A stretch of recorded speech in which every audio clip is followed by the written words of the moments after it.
The Crows in Tragedy by Annie Haynes. Chapter 1. The Offices of Messrs. Betchcombe and Turner took up the whole of the first floor of the corner house of Crows Inn Square. Betchcombe and Turner was one of the oldest legal firms in London. Their offices were dingy, not to say grimy-looking. The doors and windows had evidently not had a coat of paint for years. There were no lifts in Crows Inn. Any such modern innovation would have been out of place in the tall, narrow casement houses that stood square round the grass which was bound and crossed by stone-flagged walks. The front door of the corner house stood open. The tessellated floor of the hall was dulled by the passing of numberless footsteps. The narrow, uncarpeted stairs went up just opposite the door. A tall, gray-haired clergyman, who was carefully scrutinizing the almost illegible doorplate, glanced round in some distaste as he went up the worn stairs. At the top he was faced by a door with the legend Inquiries written large upon it. After a moment's hesitation he knocked loudly. Instantly a panel in the middle of the door shot aside and a small, curiously wrinkled face looked out inquisitively. "Mr. Betchcombe," the caller said inquiringly. "Please tell him that Mr. Collier has called, but that he will wait." The message was repeated by a boyish voice. The panel was pushed into its place again. A door by the side opened and Mr. Collier was beckoned in. He found himself in a small anteroom. A door before him stood open, and he could see into an office containing a row of desks on each side and several clerks apparently writing busily away. Nearer to him was another open door evidently leading into a waiting room, furnished with a round center table and heavy leather chairs, all with the same indescribable air of gloom that seemed to pervade Messrs. Betchcombe and Turner's establishment. The boy who had admitted Mr. Collier now stood aside for him to pass in, and then departed, vouchsafing the information that Mr. Betchcombe would be at leisure in a few minutes. With a sigh of relief the clergyman let himself down into one of the capacious armchairs, moving stiffly like a man afflicted with chronic rheumatism. Then he laid his head against the back of it as if thoroughly tired out. Seen thus in repose, the deep lines graven on his clean-shaven face were very noticeable. His mouth had a weary droop, and his kind gray eyes with a tiny network of wrinkles round them were sad and worried. The minutes were very few indeed before a bell rang close at hand. A door sprang open as if by magic, and the same boy beckoned him into a farther room. Luke Betchcombe was standing on the hearthrug with his back to the open fireplace. The head, and in fact the sole representative, of the firm of Betchcombe and Turner, since Turner had retired to a villa at Streatham, Luke Betchcombe was a small, spare man with gray hair already growing very thin near the temples and on the crown, and a small, neatly trimmed gray beard. His keen, pale eyes were hidden from sight by a pair of horn-rimmed spectacles. His general appearance was remarkably spick and span. He came forward with outstretched hand as the clergyman entered somewhat hesitatingly. "Why, Jim, this is an unexpected pleasure. What has brought you up to town?" The clergyman looked at him doubtfully as their hands met. "The usual thing, worry. I came up to consult you, to ask if you could help me." The solicitor glanced at him keenly. Then he turned to the revolving chair before his desk and motioned his visitor to the one opposite. "Tony again?" he questioned, as his visitor seated himself. The clergyman waited a minute, twirling his soft hat about in his hands as he held it between his knees. "Tony again," he assented at last. "It isn't the lad's fault, Luke, I truly believe. He can't get a job that suits him. Those 2 years at the war played ruination with the young men just beginning life. Tony would make a good soldier. But he doesn't seem to fit in anywhere else." "Then why doesn't he enlist?" Luke Betchcombe snapped out. "His mother," Mr. Collier said quietly. "She would never have a moment's peace." Luke Betchcombe pushed back his glasses and stared at his brother-in-law for a moment. Then he nodded his head slowly. The Rev. James Collier's statement was true enough, he knew, none better. Mrs. Collier was his sister. The terrible anxiety of those last dreadful days of the Great War, when her only son had been reported wounded and missing for months, had played havoc with her heart. Tony Collier had had a hot time of it in one of the prisoners' camps in Germany. He had been gassed as well as badly wounded, and he had come back a shadow of his old self. His mother had nursed him back to health and sanity, but the price had been the invalid couch that had stood ever since in the rectory morning room. No. Tony Collier could never enlist in his mother's lifetime. The same applied to emigration. Tony must get a job at home, and England, the home of heroes, had no use for her heroes now. There had been times when Tony envied those comrades of his whose graves lay in Flanders soil. They, at any rate, had not lived to know that they were little better than nuisances in the land for which they had fought and died. He had had several jobs, but in every one of them he had been a square peg in a round hole. They had all been clerkships of one kind or another, and Tony had hated them all. Nevertheless, he had conscientiously done his best for some time. Latterly, however, Tony had taken to slacking. He had met with some of his old companions of the Great War and had spent more money than he could afford. 3 times already his father had paid his debts, taxing his resources to the utmost to do so. Each time Tony had promised reformation and amendment, but each time the result had been the same. Small wonder that the rector's hair was rapidly whitening, that every day seemed to make new lines on his fresh-colored pleasant face. His brother-in-law glanced at him sympathetically now. "What is Tony doing just at present?" "Nothing most of the time," his father said bitterly. "But I hear this morning that he has been offered a post as bear leader to the younger brother of a friend of his. I gather the lad is a trifle defective." "Must be, I should think. His friends too, I imagine," Luke Betchcombe barked gruffly. The implication was unmistakable. The rector sighed uneasily. "I have faith, you know, Luke, that the boy will come right in the end. He is the child of many prayers." "Umph." Mr. Betchcombe sat drumming his fingers on the writing pad before him. "Why don't you let him pay his debts out of his salary?" The clergyman stirred uneasily. "He couldn't. And there are things that must be met at once. Debts of honor, he calls them. But that is enough, Luke. I mean to give the boy a clean start this time, and I think he will go straight. He has an inducement now that he has never had before." "Good heavens! Not a girl?" Luke Betchcombe ejaculated. Mr. Collier bent his head. "Yes, I hope so. A very charming girl too, I believe." "Who is she?" "I do not suppose I shall be betraying confidence if I tell you," the clergyman debated. "You will have to know soon, I expect. Her name is Cecily Hoyle." "Good heavens!" The lawyer sat back and stared at him. "Do you mean my secretary?" "Your secretary," Mr. Collier acquiesced. "She is a nice girl, isn't she, Luke?" "Niceness doesn't matter in a secretary," the lawyer said gruffly. "She types and takes shorthand notes very satisfactorily. As for looks, she is nothing particular. Madeline took care of that, always does. In fact, she engaged her for me. Still, she is a taking little thing. How the deuce did Tony get hold of her?" The clergyman shook his head. "I don't know. He only spoke of her the other day. But it will be good for the lad, Luke. I believe it is the genuine thing." "Genuine thing. Good for the lad." Luke Betchcombe repeated scornfully. "Tony can't keep himself. How is he going to keep my secretary?" "Tony can work if he likes," his father maintained stoutly. "And if he has someone to work for, I think he will." "Girl won't take him. She has too much sense," growled the lawyer. "Oh, I think she has given Tony some reason to hope." "She is as big a fool as he is then," Mr. Betchcombe said with asperity. "But Tony isn't the only one of the family on matrimony bent. What do you think of Aubrey Todmarsh?" "Aubrey Todmarsh," repeated the rector of Wexbridge in amazed accents. "I should have thought matrimony would have been the last thing to enter his head. His whole life seems to be bound up in that community of his." "Not so bound up but that he still has a very good eye to the main chance," retorted Luke Betchcombe. "He is not thinking of a penniless secretary. He's after money, is Mr. Aubrey.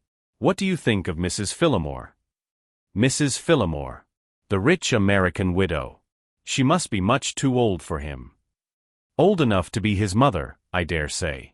She is pretty well made up though, and that doesn't matter to Aubrey as long as she has got the money.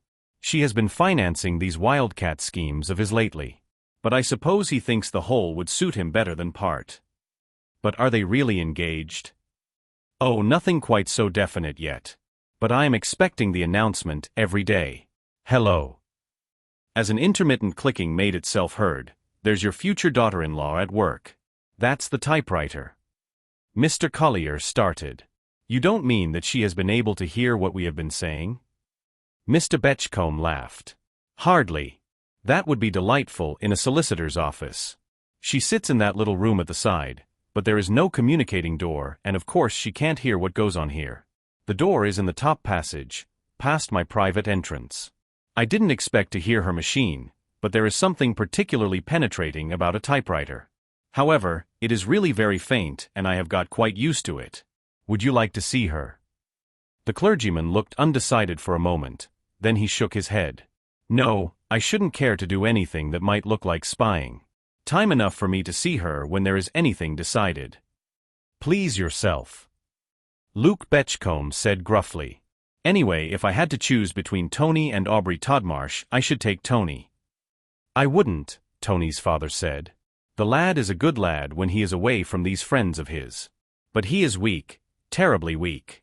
Now Aubrey Todmarsh, though I haven't always approved of him, is doing wonderful work in that East End settlement of his.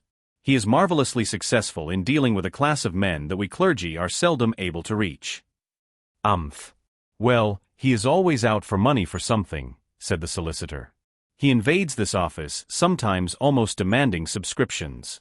Will he expect his wife to go and live down at this community house, I wonder? However, I believe the settlement is an attraction to some silly women, and to my mind he will want all the attraction he can get. I can't stand Aubrey myself. I have no use for conscientious objectors, never had. There I am with you, assented the clergyman. But I think Aubrey is hardly to be judged by ordinary standards. He is a visionary, an enthusiast. Of course I hold him to have been mistaken about the war, but honestly mistaken. With his dreams of reforming mankind, I can understand. Mr. Betchcombe snorted. Can you? I can't. I am jolly glad your Tony didn't dream such dreams. 2 conscientious objectors in the family would have been too much for me. I never could stand old Todmarsh. Aubrey is the very spit of him, as we used to say in Leicestershire. Oh, I don't see any resemblance between Aubrey and his father, the rector dissented. Old Aubrey Todmarsh was a thoroughly self-indulgent man. I don't believe he ever gave a thought to anyone else in the world. Now Aubrey with his visions and his dreams. Which he does his best to get other people to pay for, the solicitor interposed. No use. You won't get me to enthuse over Aubrey, James. I remember him too well as a boy, a selfish, self-seeking little beast. Yes, I was not fond of him as a child. But I believe it to be a case of genuine conversion. He spends himself and his little patrimony for others. Next week he goes to Geneva, he tells me, to attend a sitting of the League of Nations, to explain the workings of. Damn the League of Nations, uttered the solicitor, banging his fist upon his writing pad with an energy that rattled his inkstand. I beg your pardon, James. Not but what it went out of fashion to apologize to parsons for swearing in the war. Most of them do it themselves nowadays. What? With a chuckle at his own wit that threatened to choke him. The rector did not smile. I look upon the League of Nations as our great hope for the future. Do you? I don't, contradicted his brother-in-law flatly. I look to a largely augmented air force with plenty of practice in bomb throwing as my hope for the future. It will be worth 50 of that rotten League of Nations. Aubrey Todmarsh addressing the League of Nations. It makes me sick. I suppose they will knight him next. No more of that, please, James. When I think of the League of Nations I get excited and that is bad for my heart. But now to business. You say you want money for Tony. How do you propose to get it? I should say you have exhausted all ways of doing it by now. How about a further mortgage on my little farm at Havers? The solicitor shook his head. No use thinking of it. Farm is mortgaged up to the hilt already, rather past it, in fact. And I can't raise any more on my life insurance. Mr. Collier sighed. Well, it must be, there is nothing else, the Emerald Cross. Oh, but that would be 1,000 pities, an heirloom with a history such as that. Oh, you can't part with it. What else am I to do? Questioned the clergyman. You said yourself that I had exhausted all my resources. No. I had practically made up my mind to it when I came here. I had just a forlorn hope that you might be able to suggest something else, though as a matter of fact I want your assistance still. I am deplorably ignorant on such matters. How does one set about selling jewelry? Can you tell me a good place to go to? The solicitor pursed up his lips. If you have really made up your mind, how would you like to put the matter in my hands? First, of course, I must have the emeralds valued, then I can see what offers we get, and you can decide which, if any, you care to accept. Not but what I think you are quite wrong, mind you. I shall be enormously obliged to you, the clergyman said haltingly. But do you know anything of selling jewelry yourself, Luke? Mr. Betchcombe smiled. A man in my position and profession has to know a bit of everything. As a matter of fact, I have a job of this kind on hand just now, and I might work the two together. I will do my best if you like to entrust me with the emeralds. The clergyman rose. You are very good, Luke. All my life long you have been the one to help me out of any difficulty. Here are the emeralds, fumbling in his breast pocket. I brought them with me in case of any emergency such as this that has arisen. You surely don't mean that you have put them in your pocket? Exclaimed the solicitor. Mr. Collier looked surprised. They are quite safe. See, I button my coat when I am outside. No one could possibly take them from me. Mr. Betchcombe coughed. Oh, James, nothing will ever alter you. Don't you know that there have been as many jewels stolen in the past year in London as in 20 years previously? People say there is a regular gang at work. They call it the Yellow Gang, and the head of it goes by the name of the Yellow Dog. If it had been known you were carrying the emeralds in that careless fashion, they would never have got here. However, all's well that ends well. You had better leave them in my safe. The rector brought an ancient leather case out of his pocket. Here it is. Mr. Betchcombe held his hand out for the case. So this is the Collier cross. I haven't seen it for years. He was opening the case as he spoke. Inside the cross lay on its satin bed, gleaming with baleful green fire. As Mr. Betchcombe looked at it, his expression changed. Where have you kept the cross, James? The rector blinked. In the secret drawer in my writing table. Why do you ask? Mr. Betchcombe groaned. A secret drawer that is no secret at all, since all the household, not to say the parish, knows it. As for why I asked, I know enough about precious stones to see. He raised the cross and peered at it in a ray of sunlight that slanted in through the dust-dimmed window, to fear that these so-called emeralds are only paste. What? The rector stared at him. The Collier emeralds, paste. Why, they have been admired by experts. No, not the Collier emeralds, Mr. Betchcombe contradicted. The Collier emeralds were magnificent gems. This worthless paste has been substituted. Impossible. Who would do such a thing? Mr. Collier asked. Ah. That, said Luke Betchcombe grimly, we have got to find out. Chapter 2. The settlement of the Confraternity of St. Philip was situated in one of the most unsavory districts in South London. It faced the river, but between it and the water lay a dreary waste of debatable land, strewn with the wreckage and rubbish thrown out by the small boat-building firms that existed on either side. Originally the settlement had been 2 or 3 tenement houses that had remained as a relic of the days when some better-class folk had lived there to be near the river, then one of London's great highways. At the back the settlement had annexed a big barn-like building formerly used as a storehouse. It made a capital room for the meetings that Aubrey Todmarsh and his assistants were continually organizing. In the matter of cleanliness, even externally, the settlement set an example to the neighborhood. No dingy paint or glass there. The windows literally shone.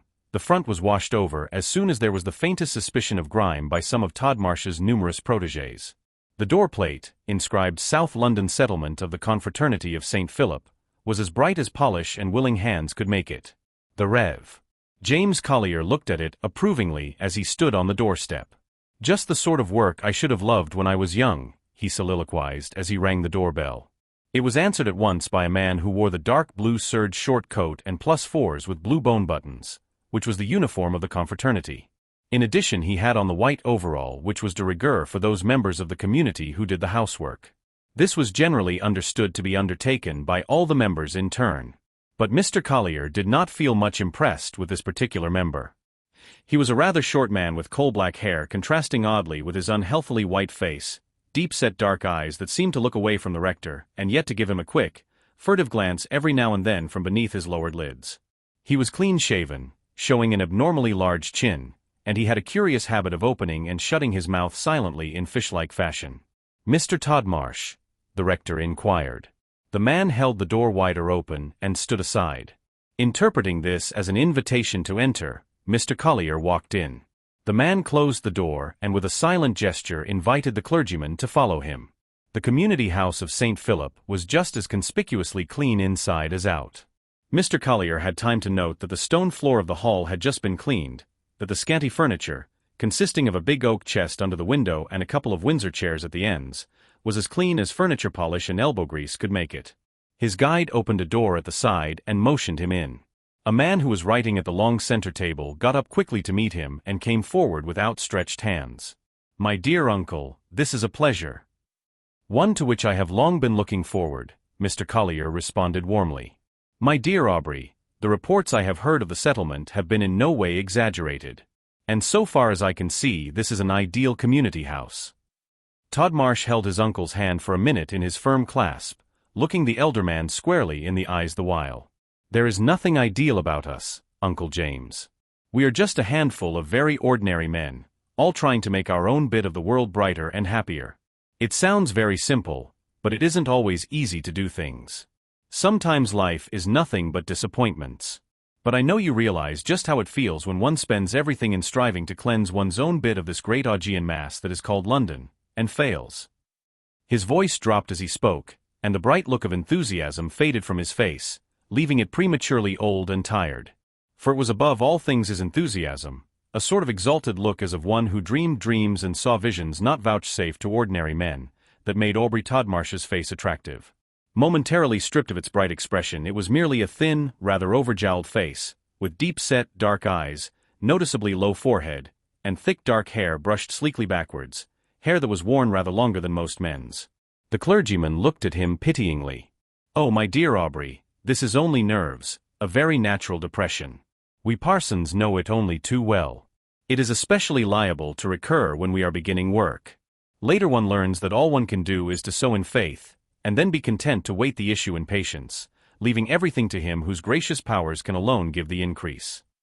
Todmarsh did not speak for a moment, then he drew a long breath and, laying his hand on the rector's shoulder, looked at him with the bright smile with which his friends were familiar. "You always give me comfort, Uncle James. Somehow you always know just what to say to heal when one has been stricken sorely. That idea of sowing and waiting, somehow one gets hold of that." "It isn't original, dear Aubrey," his uncle said modestly. "But for all Christian work I have found it most helpful. But you, my dear Aubrey, the founder of this splendid effort, might rather have cause for spiritual exaltation than depression." "There is cause enough for depression sometimes, I assure you," Aubrey returned gloomily. "Much of our work is done among the discharged prisoners, you know, Uncle James.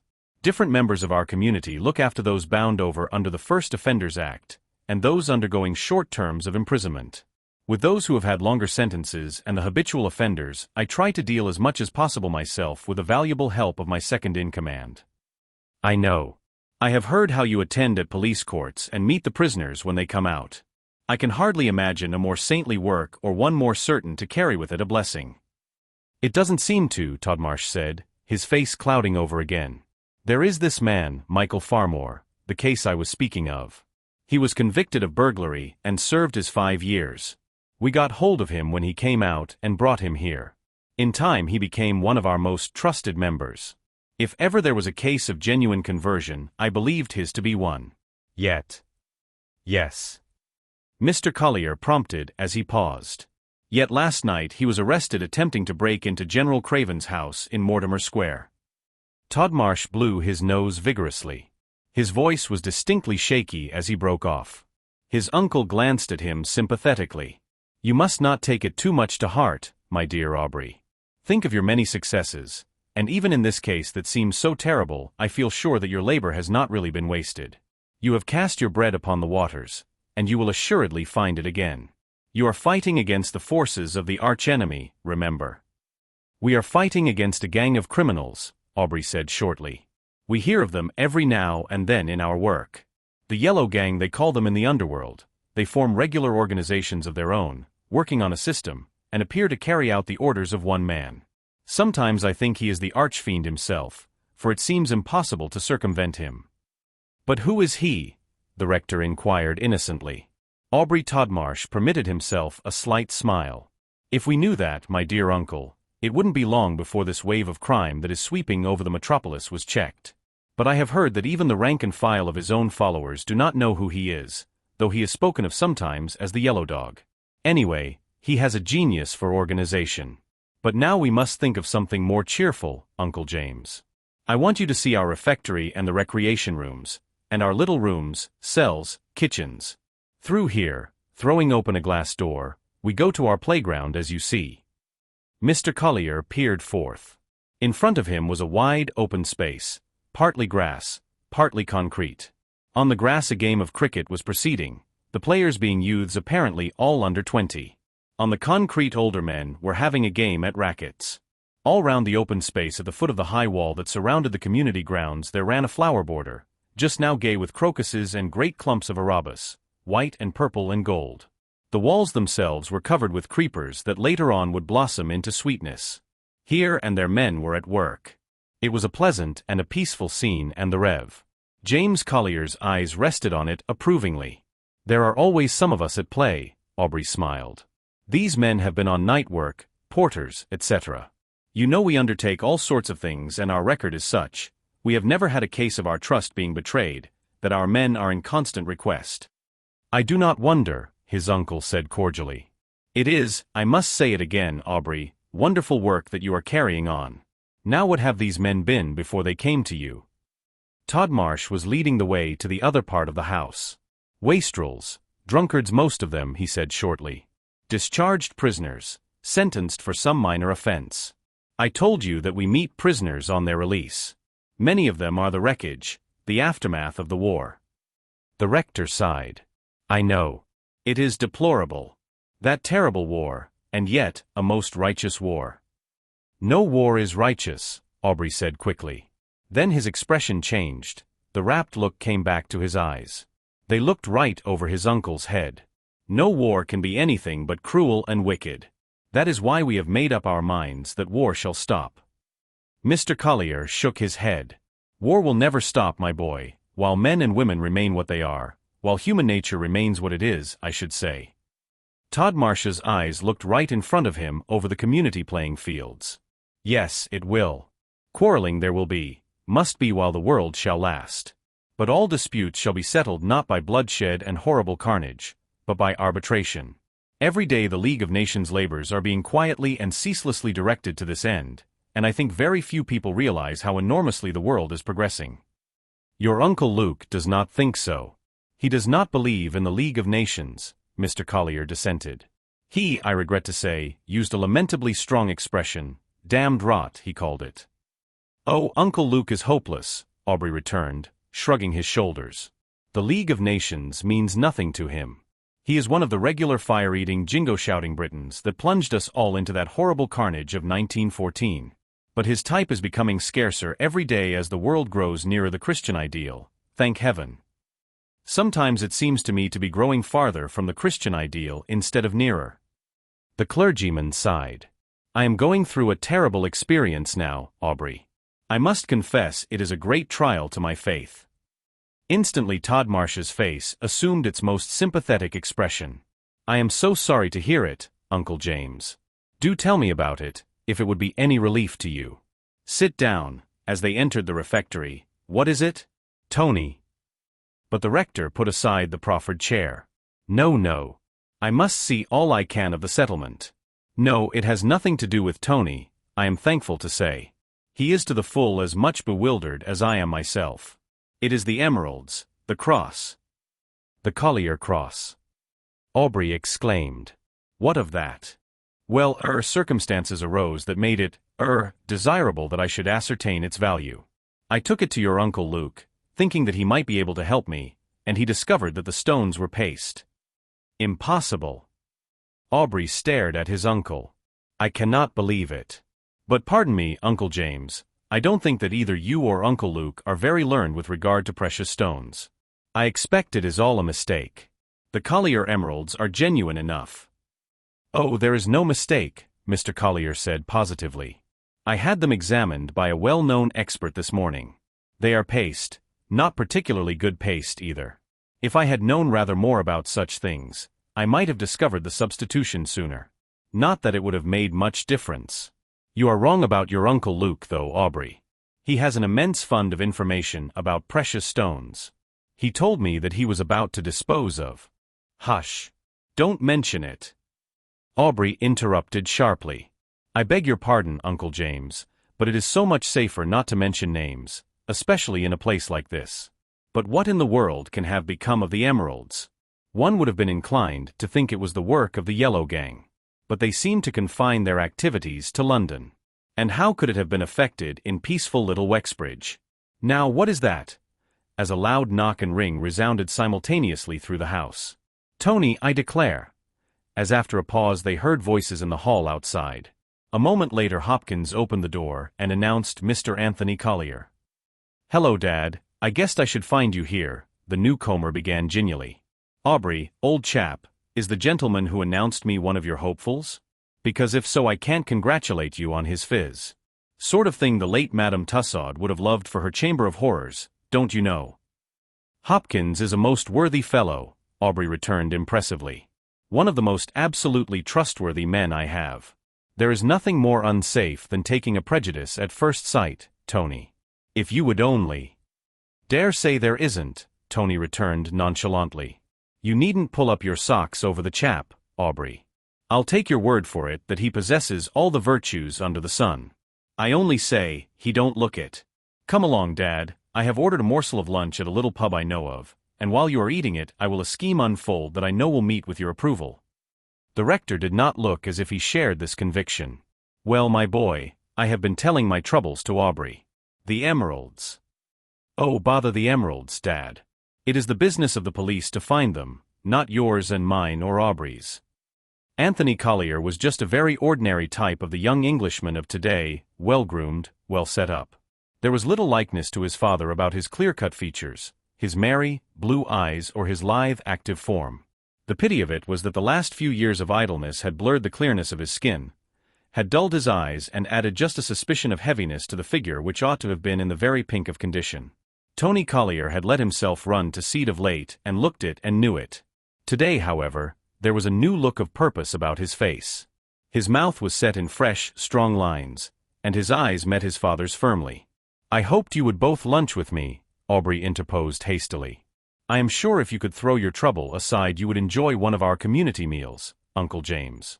The fare is plain, but abundant, and the spirit that prevails seems to bless it all. You would find it truly interesting.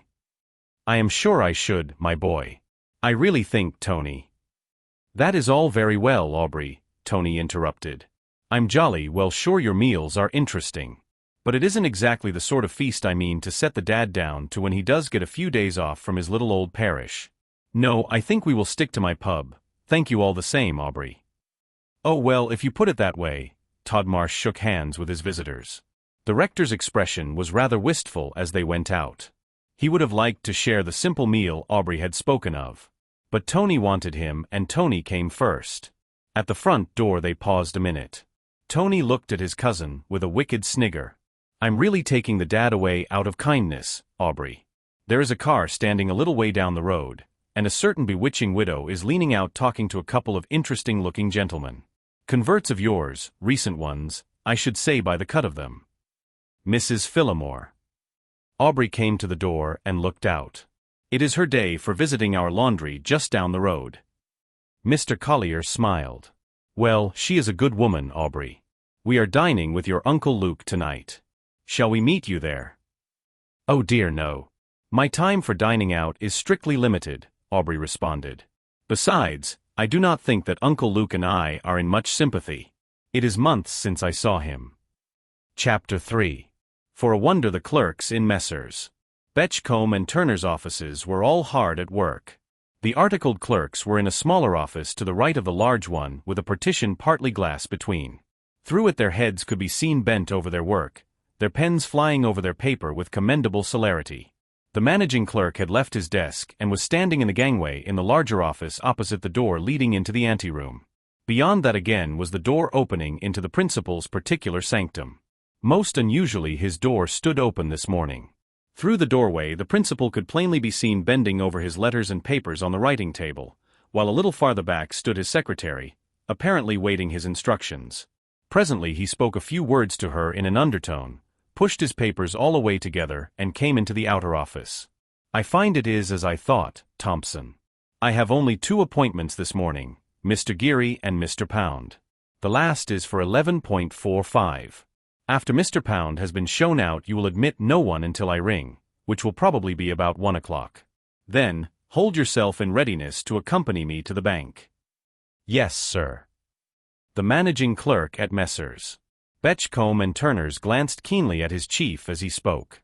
It is quite possible that a special messenger from the bank may be sent here in the course of the morning, Mr. Betchcombe pursued.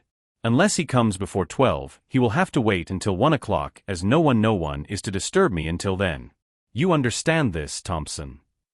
He turned back sharply to his office. Quite so, sir. The managing clerk had a curious, puzzled look as he glanced after the principal. Amos Thompson had been many years with Messrs. Betchcombe and Turner, and it was said that he enjoyed Mr. Betchcombe's confidence to the fullest degree. Be that as it may, it was evident that he knew nothing of the special business of this morning. He was a thin man of middle height with a reddish-gray beard, sunken-looking gray eyes, like those of his principal, usually concealed by a pair of horn-rimmed, smoke-colored glasses. His teeth were irregular, 1 or 2 in front were missing. He had the habitual stoop of a man whose life is spent bending over a desk, and his faintly gray hair was already thinning at the top. As he went back to his desk, both communicating doors in turn banged loudly behind Mr. Betchcombe. Instantly a change passed over his clerks. As if moved by one spring, all the heads were raised, the pens slackened, most of them were thrown hastily on the desk. Percy Johnson, one of the articled pupils, emitted a low whistle. "What is the governor up to, Mr. Thompson?" he questioned daringly. "Casting the glad eye on some fair lady. Not to be disturbed for an hour will give them plenty of time for her endearments." Thompson turned his severe eyes upon him. "This is neither the place nor the subject for such jokes, Mr. Johnson. May I trouble you to get on with your work? We are waiting for that deed." Mr. Johnson applied himself to his labors afresh. It is nice to know that one is really useful. The morning wore on. The 2 clients mentioned by Mr. Betchcombe, Mr. Geary and Mr. Pound, duly arrived and were shown in to Mr. Betchcombe, in each case remaining only a short time. Then there came a few minutes' quiet. The eyes of the clerks wandered to the clock. At 12 o'clock the first batch of them would depart to luncheon. Amos Thompson's thoughts were busy with his chief. Some very important business must be about to be transacted in Mr. Betchcombe's private room, and the managing clerk, though usually fully cognizant of all the ins and outs of the affairs of the firm, had no notion what it might be. He would have been more or less than mortal if his speculations with regard to the mysterious visitor had not risen high. Just as the clock struck 12 there was a knock and ring at the outer door, and he heard a loud colloquy going on with the office boy. In a minute Tony Collier came through into the clerk's office. It showed the upset to the general aspect of the managing clerk's ideas that he should go forward to meet him. "Good morning, Mr. Anthony. I am sorry that Mr. Betchcombe is engaged." "So am I," said Tony, shaking him heartily by the hand. "Because I want to see him particularly, and my time is limited this morning. But I suppose I must wait a bit. Get me in as soon as you can, there's a good old chap." Thompson shook his head. "It won't be any good your waiting this morning, Mr. Anthony. We have orders that no one is to disturb Mr. Betchcombe. It would be as much as my place is worth to knock at the door." "And how much is your place worth, old boy?" Tony questioned with a laugh, at the same time bringing down his hand with friendly heartiness on the managing clerk's back. "Come, I tell you I must see my uncle, honor bright, it is important." "It's no use, Mr. Anthony," Thompson said firmly. "You can't see Mr. Betchcombe this morning. And pardon me, but it may be as well in your own interests that you should wait until later in the day." Anthony laughed. "What a quaint old bird you are, Thompson. Well, since my business is important, and I don't want you to lose your berth, wouldn't miss the chance of seeing your old phiz for anything, I shall go round and try what I can make of my uncle at his private door. I'll bet the old sport has some game on that he don't want you to know about, but he may be pleased to see his dear nephew." "Mr. Anthony, you must not, indeed, I cannot allow." Anthony put up his hand. "Hush, S.H. You will know nothing about it. Keep your hair on, Thompson." With a laughing nod round at the grinning clerks he vanished, pulling the door to behind him with a cheerful bang. A titter ran round the office. Anthony Collier, with his DSO and his gay, irresponsible manners, was somewhat of a hero to the younger clerks. Amos Thompson looked grave. He knew that Luke Betchcombe had been intensely proud of his nephew's prowess in the war. He guessed that his patience had been sorely tried of late, and he feared that the young man might be doing himself serious harm with his uncle this morning. But he was powerless. There was no holding Tony Collier back in this mood. Presently Thompson, listening intently, caught the sound of a distant knocking at his chief's door, twice repeated, then there was silence. He shrugged his shoulders, imagining Mr. Betchcomb's wrath at the intrusion. After a smothered laugh or two, the clerks applied themselves to their work again, and silence reigned in the office. The managing clerk watched the clock anxiously. He could imagine Mr. Betchcomb's reception of his nephew, but knowing Tony as he did, he felt surprised that he had not returned to report proceedings. Then, just as the office clock was nearing the half-hour, a messenger from the bank arrived. The waiting room was reserved for clients, so the bank clerk was shown into a little office that Amos Thompson used sometimes when there was a press of work, and the managing clerk went to him there. "Is there anything I can do? Mr. Betchcombe is unfortunately engaged until 1 o'clock.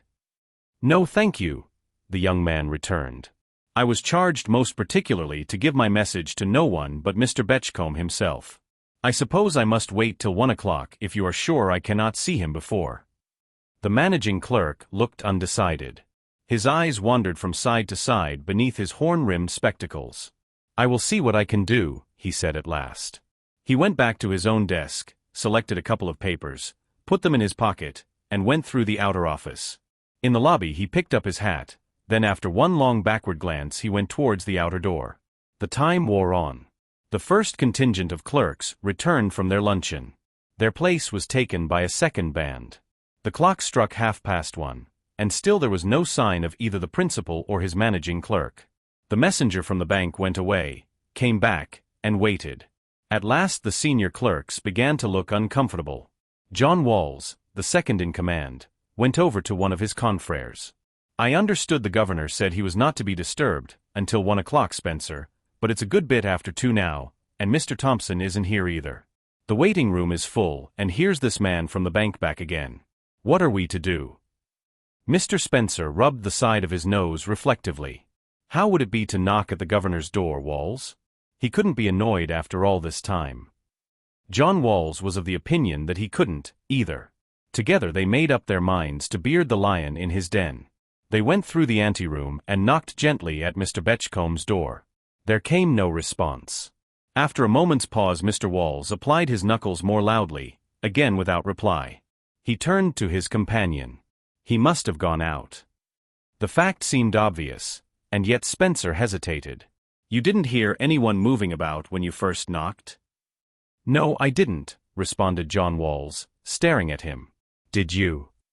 "Well, I expect it was just fancy, because why shouldn't the governor answer if he was there? But I did think I heard a slight sound, a sort of stealthy movement just on the other side of the door," Spencer said slowly. "I don't believe you could hear any movement except a pretty loud one through that door," the other said unbelievingly. "But it is very awkward, Mr. Thompson going out too. I don't know what to do." "The governor did say something about Mr. Thompson going to the bank with him," Spencer went on. "I wonder now if Mr. Betchcombe went out by the private door, and Mr. Thompson and he met in the passage, and they went off to the bank together." "I don't know," John Walls said slowly. "It is a funny sort of thing anyway. I tell you what, Spencer, I shall go round and knock at the private door." "What's the good of that?" Spencer objected sensibly. "If he's out it will make no difference. And if he is in and won't answer at one door he won't at the other." "Well, anyway, I shall try," John Walls persisted. His rather florid face was several degrees paler than usual as he went through the clerk's office. Man and boy, all his working life had been spent in the Betchcombes' office, and he had become through long years of association personally attached to Luke Betchcombe. Within the last few minutes, though there seemed no tangible ground for it, he had become oppressed by a strange feeling, a prevision of some evil, a certainty that all was not well with his chief. The private door into Mr. Betchcomb's office opened into a passage at right angles with the door by which clients were admitted to the waiting rooms and to the clerks' offices. John Walls knocked first tentatively, then louder, still without the slightest response. By this time he had been joined by Spencer, who seemed to have caught the infection of the elder man's pallor. He looked at the keyhole. "Of course the governor has gone out. But I wonder whether the key is in its place." He stooped and somewhat gingerly applied his eye to the hole. Then he jerked his head up with an inaudible exclamation. What do you see?" Walls questioned with unconscious impatience. Then as he gazed at the bent back of his junior, that queer foreboding of his grew stronger. At last Spencer raised himself. "No, the key isn't in its hole," he said slowly. "But I thought. Yes, yes, you thought what? Both men's voices had instinctively sunk to a whisper. Spencer was shorter than his senior. As he looked up, his eyes were dark with fear. His words came with an odd little stutter between them. I expect I was mistaken. I must have been. You look yourself, Walls. But I thought I saw a queer-looking heap over there by the window. A queer-looking heap. Without further ado, the other man pushed him aside. As he knelt down, Spencer went on. There is something sticking out at the side. It looks like a leg in a gray trouser, do you see? There was a moment's tense silence. Then Mr. Walls raised himself. It is a leg. Suppose it is the governor's leg. Suppose that heap is the governor. He may have had a fit. We shall have to break into the room. Just see if Thompson has come back. If he hasn't, get hold of 2 of the juniors quietly. Send another as fast as he can go to the nearest doctor, and get some brandy ready. It's a strong door, but together we ought to manage it. There was no sign of Thompson in the office, but one of the articled pupils was a rugby halfback. Spencer returned with him and one of his fellows, and the rugby man attacked the door with a vigor that had brought him through many a scrum. It soon yielded to their combined efforts, and then with one accord all the men stood back. There was something at first sight about the everyday aspect of the room into which they gazed that seemed oddly at variance with their fears. Then slowly all their eyes turned from Mr. Betchcomb's writing table with his own chair standing before it, just as they had seen it hundreds of times, to that ominous heap near the window. John Walls bent over it, then he looked up with shocked eyes. I am afraid it is all over. Not dead. Spencer ejaculated, but one look at that ghastly face upon the floor, at the staring eyes, and wide-open mouth with a protruding tongue, drove every drop of color from his face. He turned to Walls with chattering teeth. It must have been a fit, Walls. He looks terrible. Is there anything wrong? It was a woman's voice. With one consent the men moved nearer the private door, so as to shut out the sight of that ghastly heap. Is there anything wrong? There was an undertone of fear about the voice now. John Walls turned. Mr. Betchcombe has been taken ill, Miss Hoyle, very ill, I am afraid. The sight of his white, stricken face was more eloquent than his words. Cecily Hoyle's own color faded slowly. What is it? She questioned, looking from one to the other. She was a tall, thin slip of a girl with clear brown eyes, a nose that turned up and a mouth that was too wide, a reasonably fair complexion and a quantity of pretty curly, nut-brown hair that waved all over her head and low down over her ears, and that somehow conveyed the impression of being bobbed when it wasn't. Ordinarily it was a winsome, attractive little face, but just now, catching the fear in Walls's voice, the brown eyes were full of dread and the mobile lips were twitching. Can't I do anything? She questioned. It must be something very sudden. Mr. Betchcombe was quite well when I went out. John Walls laid his hand on her shoulder. You can't do anything, Miss Hoyle. We can none of us do anything. It is too late. Cecily shrank from him with a cry. No. He can't be dead. A strong hand put both her and John Walls aside. Let me pass. I am a doctor. What is the matter here? John Walls recognized the speaker as a medical man who had rooms close at hand. I think Mr. Betchcombe has had a fit, sir. I am afraid it is all over. Stand aside, please. Let us have all the air we can. The doctor bent over the man on the floor, but one look was sufficient. He touched the wrist, laid his hand over the heart. Then he stood up quickly. There is nothing to be done here. He has been dead, I should say, an hour or more. We must ring up the police, at once. You will understand that nothing is to be moved until their arrival. Police?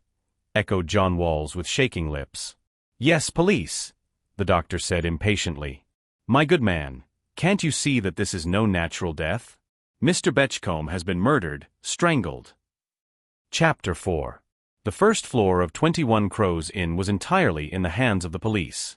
2 plainclothes men guarded the entrance of the corridor, others were stationed farther along. Both the big waiting rooms were filled, one with indignant clients anxious to go home, the other with the clerks and employees of the firm. 2 men came slowly down the passage. Inspector Furnival of Scotland Yard was a man of middle height with a keen, foxy-looking face, at present clean-shaven, and sharp grey eyes whose clearness of vision had earned him in the force the sobriquet of the ferret. His companion, Dr. Hackett, carried his occupation writ plain on his large-featured face and his strictly professional attire. Both men were looking grave and preoccupied as they entered the smaller office which had been little used since Mr. Betchcomb's partner retired. Inspector Furnival took the revolving chair and drew it up to the office table in the middle of the room. Then he produced a notebook. "Now, Dr. Hackett, will you give me the details of this affair as far as you know them?" "I can only tell you that I was summoned about 2 o'clock this afternoon by a clerk, Winter, I fancy his name is. He told me that his employer was locked up in his office, that they thought he had had a fit and were breaking the door open, and wanted me to be there in readiness as soon as they had forced their way in. I hastily put a few things that I thought might be wanted into my bag and hurried here. I arrived just as the door gave way and found matters as you know." The inspector scratched the side of his nose reflectively with the handle of his fountain pen. "Mr. Betchcombe was quite dead?" "Quite dead. Had been dead at least 2 hours, I should say," Dr. Hackett assented. "And the cause?" the inspector continued, suspending his pen over the paper. "You will understand that you will have to wait until after the postmortem for a definitely full and detailed opinion. But as far as I can tell you after the examination, which was all I could make this afternoon, I feel no doubt that the cause of death was strangulation." "It seems inconceivable that a man should be strangled in his own office, within earshot of his own clerks," debated the inspector. "Still, it is quite evident even at a casual glance that it has been done here. But I cannot understand why Mr. Betchcombe apparently offered no resistance. His handbell, his speaking tube, the telephone, all were close at hand. It looks as though he had recognized his assassin and had no fear of him." "I think on the contrary that it was a sudden attack," Dr. Hackett dissented. "Probably Mr. Betchcombe had no opportunity of recognizing his murderer. The assassin sprang forward and, did you notice a sweet sickly smell that seemed to emanate from the body?" The inspector nodded. "That was the first thing I noticed. Chloroform, I suppose." "Yes," said the doctor slowly. "I should say the assassin sprang forward with the chloroform, or perhaps approached his victim unobserved, and attempted to stupefy him, and then strangled him. That is how it looks to me. For anything more definite we must wait for the postmortem." The inspector made a few hieroglyphics in his notebook, then he looked up. "You say that death took place probably about 2 hours before you saw the body, doctor? And you were called in about 2 o'clock. Therefore, Mr. Betchcombe must have died about 12 o'clock. You are quite definite about this?" "I cannot be more exact as to the time," Dr. Hackett said slowly. "I should say about 12 o'clock, certainly not much after. More probably a little before." The inspector stroked his clean-shaven chin and glanced over his notes. "Just one more question, Dr. Hackett. Can you tell me just who was in the room when you got there?" Dr. Hackett hesitated a moment. "Well, there was Mr. Walls, who seems to be managing things in Thompson's absence, and 3 other men whose names I do not of course know, and the late Mr. Betchcomb's secretary, whose name I understand to be Hoyle, Miss Hoyle." The inspector pricked up his ears. "I have not seen Miss Hoyle. What sort of a woman?" "Oh, just a girl," the doctor said vaguely. "Just an ordinary-looking girl. I did not notice her much, except that I thought she looked white and shocked, as no doubt she was, poor girl." "No doubt," the inspector assented. "How was she dressed, doctor?" "Dressed?" the doctor echoed in some surprise. "Well, I don't take much notice of dress myself. Just a dark gown, I think." "No hat?" "No, I don't think so. No, I am sure she hadn't." "Do you know where she works?" "Didn't know such a person existed until this afternoon." "I know nothing about her," the doctor said, shaking his head. The inspector coughed. Well, that will be all for the present, doctor. It is probable that you may be wanted later, and of course possible that Mrs. Betchcombe may wish to see you." "I suppose she has been told?" "Of course," the inspector assented. "We phoned to the house at once, and I gather she was informed of the death, not of course of the cause, by a relative who was there, a Mr. Collier, a clergyman. I shall go round to see her when I have finished here. I hear that she collapsed altogether on hearing of her loss." "Poor thing. Poor thing," the doctor murmured. "Well, Inspector, I shall hold myself at your disposal." Left alone, the inspector looked over his notes once more and then sounded the electric bell twice. One of his subordinates opened the door at once. "Tell Moore and Carter to take the names and addresses of all the clients."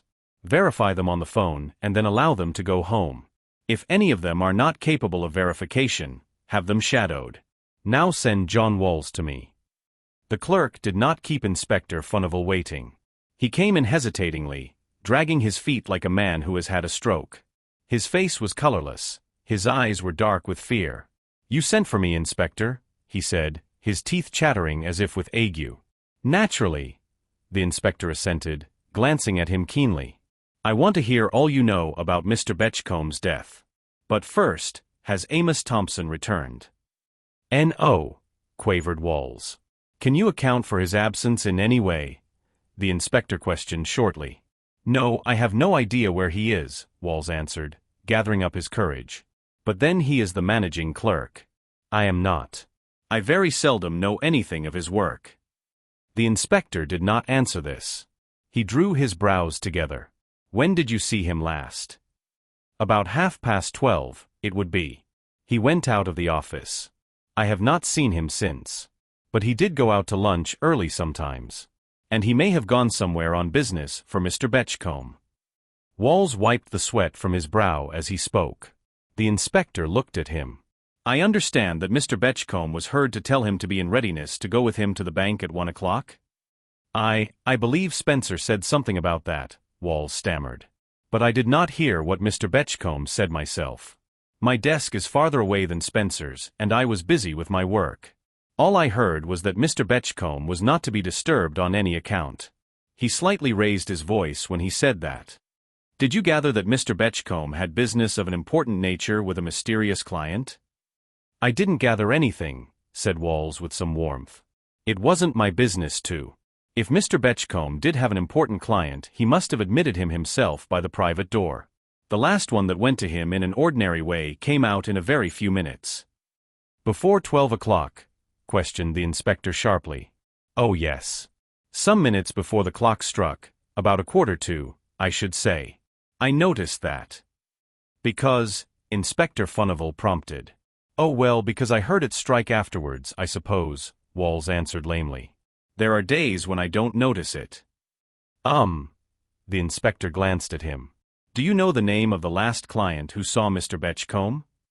"Pounds, Mr. Pounds, of Gosforth and Pounds, the big haberdashers. He came about the lease of some fresh premises they are taking. I happen to know that." "Ah yes." The inspector looked him full in the face. "But you don't happen to know why Mr. Anthony Collier wanted to see his uncle, perhaps?" The sweat broke out afresh on Mr. Walls's forehead. "I don't know anything about it." "You know that Mr. Collier came," the inspector said with some asperity. "Why did you not mention it?" Walls glanced at him doubtfully. "There wasn't anything to mention. Mr. Anthony wanted to see Mr. Betchcombe, and he couldn't, so he went away. He talked to Mr. Thompson, not to me." "You did not hear what he said when he went away? Your desk seems to be most inconveniently placed, Mr. Walls." "I heard him talking a lot of nonsense to Mr. Thompson." "Such as?" The inspector paused. "Oh well, he said he must see Mr. Betchcombe, and he said he would, and Mr. Thompson." "Be careful," warned the inspector. "Don't make any mistakes, Mr. Walls. I want to know what Mr. Anthony Collier said." He said, if Mr. Thompson didn't let him in he would go round to Mr. Betchcomb's private door," the man said, then hesitated. "But it was just nonsense." "Did he try to get into the room through the private door?" "I don't know," Walls said helplessly. "I didn't see him any more." The inspector drew a small parcel wrapped in tissue paper from his breast pocket, and, opening it, displayed to the clerk's astonished eyes a long white suede glove. "Have you ever seen this before?" John Walls peered at it. "No. I can't say that I have. It is a lady's glove, Inspector." "It is a lady's glove," the inspector assented. "Where do you imagine it was found, Mr. Walls?" "I'm sure I don't know," Walls said, staring at him. I think a good many ladies wear gloves like that nowadays, Mr. Furnival. I know Mrs. Walls. This particular glove," the inspector went on, "I found beside Mr. Betchcomb's writing table this afternoon." "Did you?" Mr. Walls looked amazed. "Well, I don't know how it came there. All Mr. Betchcomb's clients were men that came today." "Except perhaps the one that came to the private door," suggested the inspector. I don't know anything about that, Walls said in a puzzled tone. I never heard anything of a lady coming today. The inspector folded the glove up and put it away again. That will do for the present, Mr. Walls. I should like to see Mr. Thompson if he returns, and now please send Miss Hoyle to me. Walls looked uncomfortably surprised. Miss Hoyle. Yes, Miss Hoyle, Mr. Betchcomb's secretary, the inspector said sharply. I suppose you know her, Mr. Walls? Oh yes, Walls stammered. At least, I couldn't say I know her. I have spoken to her once or twice. But she didn't make any friends among us. And her office was quite apart. She didn't come through our door, or anything. She is a lady, quite a lady, you understand, and her office is next to Mr. Betchcomb's own. Indeed. For once the inspector looked really interested. Well, I should like to see Miss Hoyle without delay, Mr. Walls. Very well. I will tell her at once. Miss Hoyle did not keep the inspector waiting. He glanced at her keenly as he placed a chair for her. Your name, please. Cecily Frances Hoyle.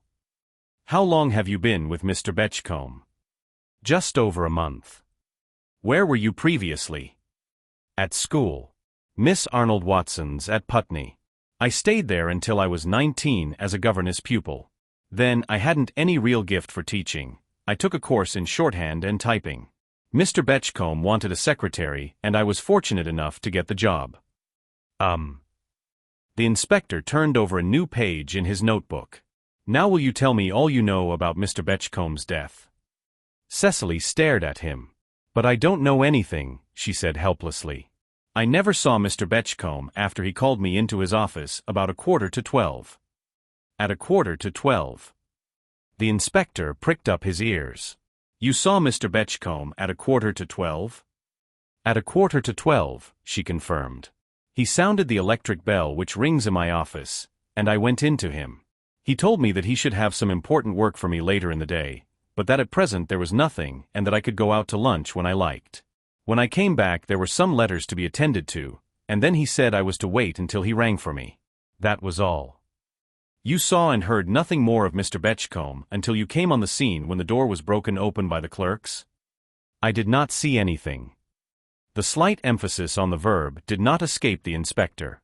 Or hear anything, he demanded sharply. Be very careful, please, Miss Hoyle.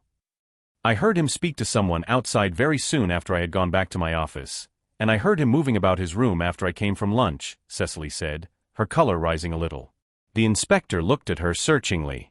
To whom did you hear Mr. Betchcombe speak?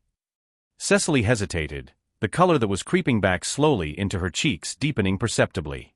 Someone was knocking at the door, she stammered. I think Mr. Betchcombe spoke to him. I heard him say he was engaged. Who was he speaking to? The girl twisted her hands together. It was his nephew, Mr. Anthony Collier. How do you know? The inspector fired his questions at her rather as if they had been pistol shots. Cecily looked round her in an agony of confusion. He came to my office, Mr. Anthony, I mean. Why should he come to your office? He asked me to go out to lunch with him, Cecily faltered. Then seeing the look on the inspector's face, she gathered up her courage with both hands and faced him with sudden resolution. We are engaged, she said simply. I mean it hasn't been announced yet, but his father knows, and we shall tell mine as soon as he comes home. He is abroad now. We are engaged, Anthony Collier and I. The inspector might have smiled, but that the thing was too serious. Did Mr. Betchcombe know? The girl hesitated a moment. I think he guessed. From the way he smiled when he mentioned Mr. Collier in the morning. The inspector looked over his notes. He was inclined to think that Cecily Hoyle's evidence, if it could be relied on, would put Anthony Collier off his list of suspects. Still, he was not going to take any chances. I see. So you went out with Mr. Anthony Collier. Where did you lunch? I said he asked me, Cecily corrected. But I didn't say I would go.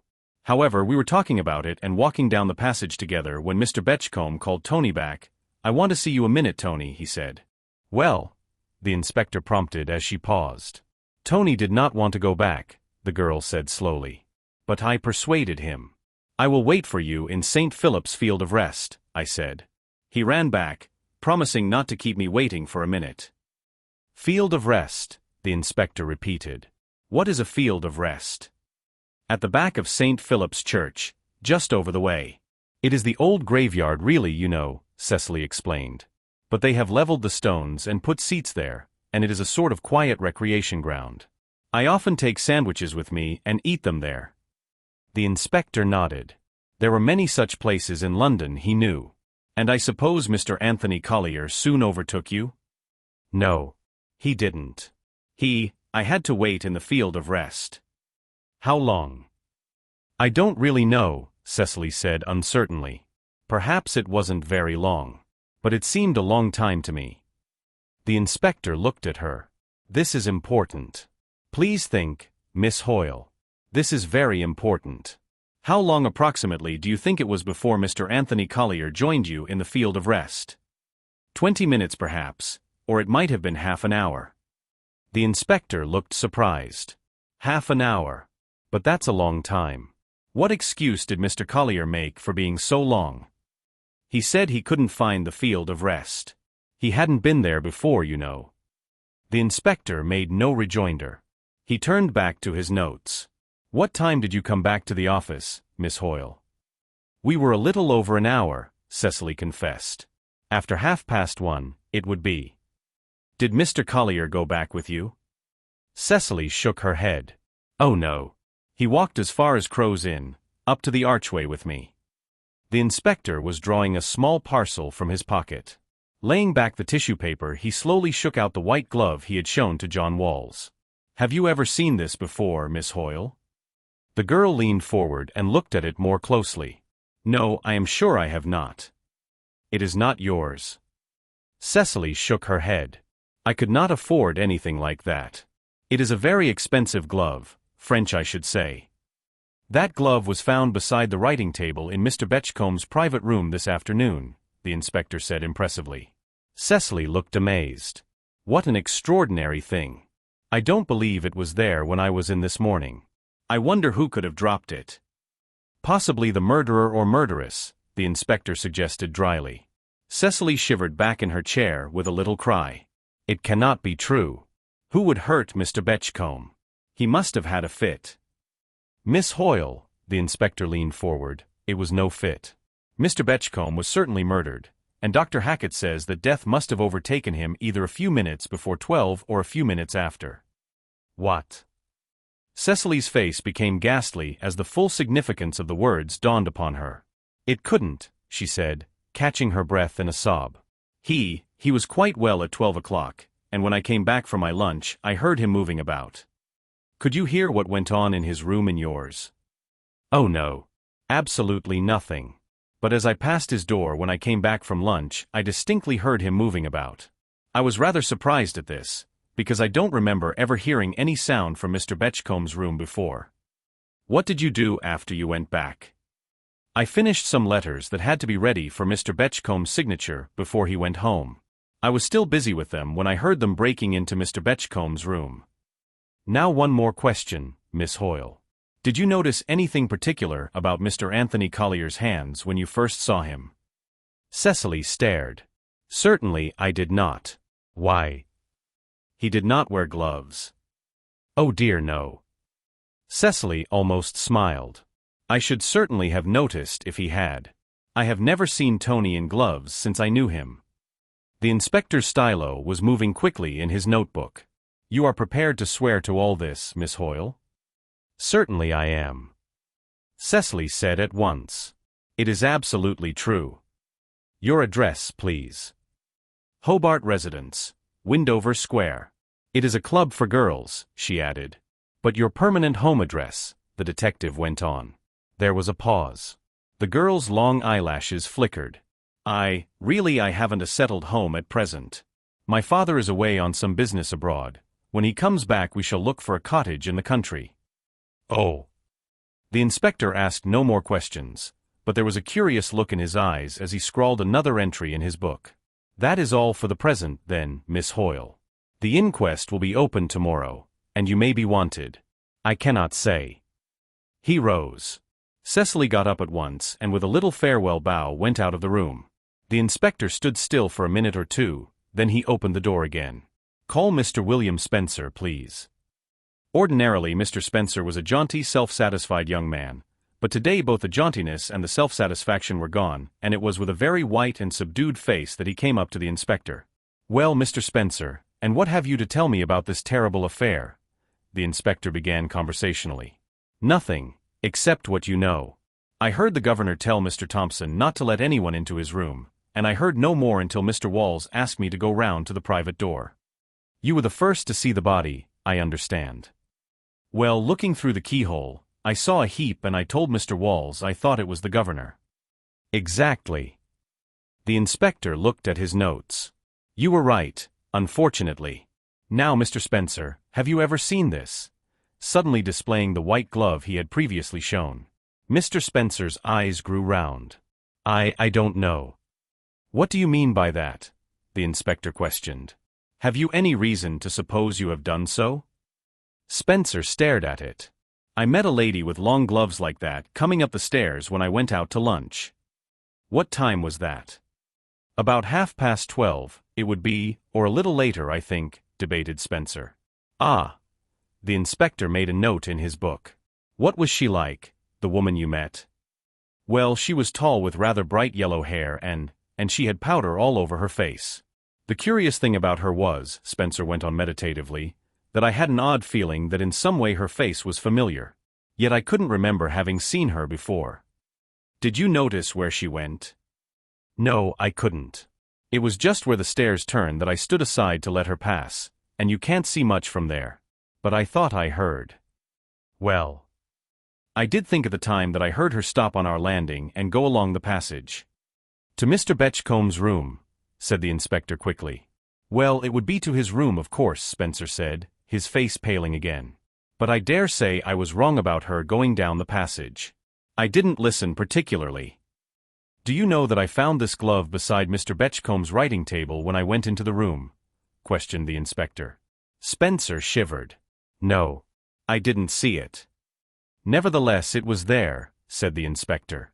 "Mr. Spencer, I think you will have to try to remember why that lady's face was familiar to you. Had you ever seen her here before?" "No, I don't think so. I seem to," Spencer was beginning when there was an interruption, a loud knock at the door. Spencer turned to it eagerly. "Mr. Thompson has come back, I expect." The inspector was before him, but it was not Amos Thompson who stood outside, or any messenger from the offices. It was a tall, thin clergyman with a white, shocked face, the rector of Wexbridge to wit. He stepped aside. "I must apologize for interrupting you, Mr. Inspector. But I represent my sister-in-law, Mrs. Luke Betchcombe. I had just called and was present when the sad news was broken to her. I came here to make inquiries and also to arrange for the removal of the body. And here I was met by these terrible tidings. Can it be really true that my unfortunate brother-in-law has been murdered?" "Quite true," the inspector confirmed in a matter-of-fact fashion in contrast with the clergyman's agitated tone. "But how and by whom?" Mr. Collier demanded. "Mr. Betchcombe appears to have been attacked, possibly chloroformed, deliberately, and strangled. His body was found in his private office." The rector subsided into the nearest chair. "I cannot believe it. Poor Luke had not an enemy in the world. What could have been the motive for so horrible a crime?" "That I am endeavoring to find out," the inspector said quietly. "I can't understand it," the clergyman said, raising his hand to his head. "Nobody would willfully have hurt poor Luke, I am sure." "It is tolerably evident that somebody did," the inspector commented dryly. Mr. Collier was silent for a minute. Putting his elbow on the table, he rested his aching head upon his hand. "But who could have done it?" he questioned brokenly at last. The inspector coughed. "That also I am trying to discover, sir. When did you see Mr. Betchcombe last, Mr. Collier?" "Last night. I dined with him at his house in Carlsford Square. Just a few hours ago, and poor Luke seemed so well and happy with us all, making jokes. And now, I can't believe it." He blew his nose vigorously. "Was your son one of the dinner party?" the inspector questioned. Mr. Collier looked surprised. "Oh, yes, of course Tony was there. He is a favorite with his uncle and aunt." "Did you know that he was here this morning?" Mr. Collier's astonishment appeared to increase. "Certainly I did not. I do not think he has been. I fancy you are making a mistake. I think not, the inspector said firmly. Your son was here this morning just before 12 o'clock. He appears to have caused quite a commotion, demanding to see his uncle and announcing his intention of going to the private door and knocking at it himself. Mr. Collier dropped his arm upon the table. But, good heavens. Did he go? He did. He also saw his uncle, said the inspector. And now I am rather anxious to hear your son's account of that interview, Mr. Collier. Chapter 5. It is the aftermath of the war, said Aubrey Todmarsh, shaking his head. You take a man away from his usual occupation, and for 4 years you let him do nothing but kill other men and try to kill other men, and then you are surprised when he comes home and still goes on killing. Don't you think, Aubrey, that you had better say straight out that you believe I killed Uncle Luke?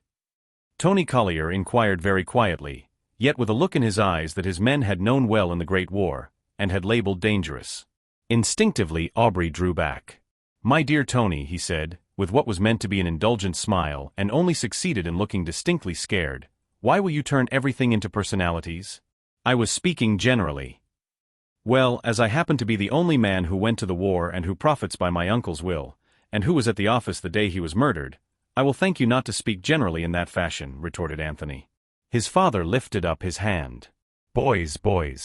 This terrible crime is no time for unseemly bickering, he said, in much the same tone as he would have used to them 20 years ago at Wexbridge Rectory. The three were in the dining room of Mr. Betchcomb's house in Carlsford Square.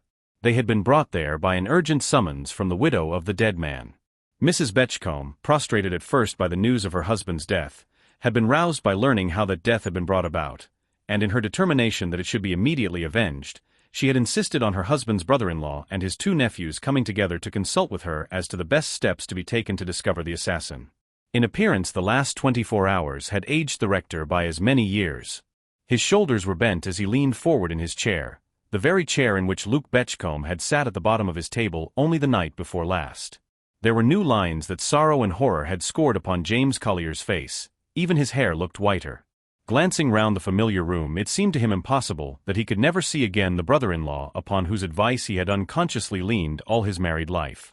He was just about to speak when the door opened and Mrs. Betchcombe entered. She was a tall, almost a regal-looking woman, with flashing dark eyes and regular aquiline features.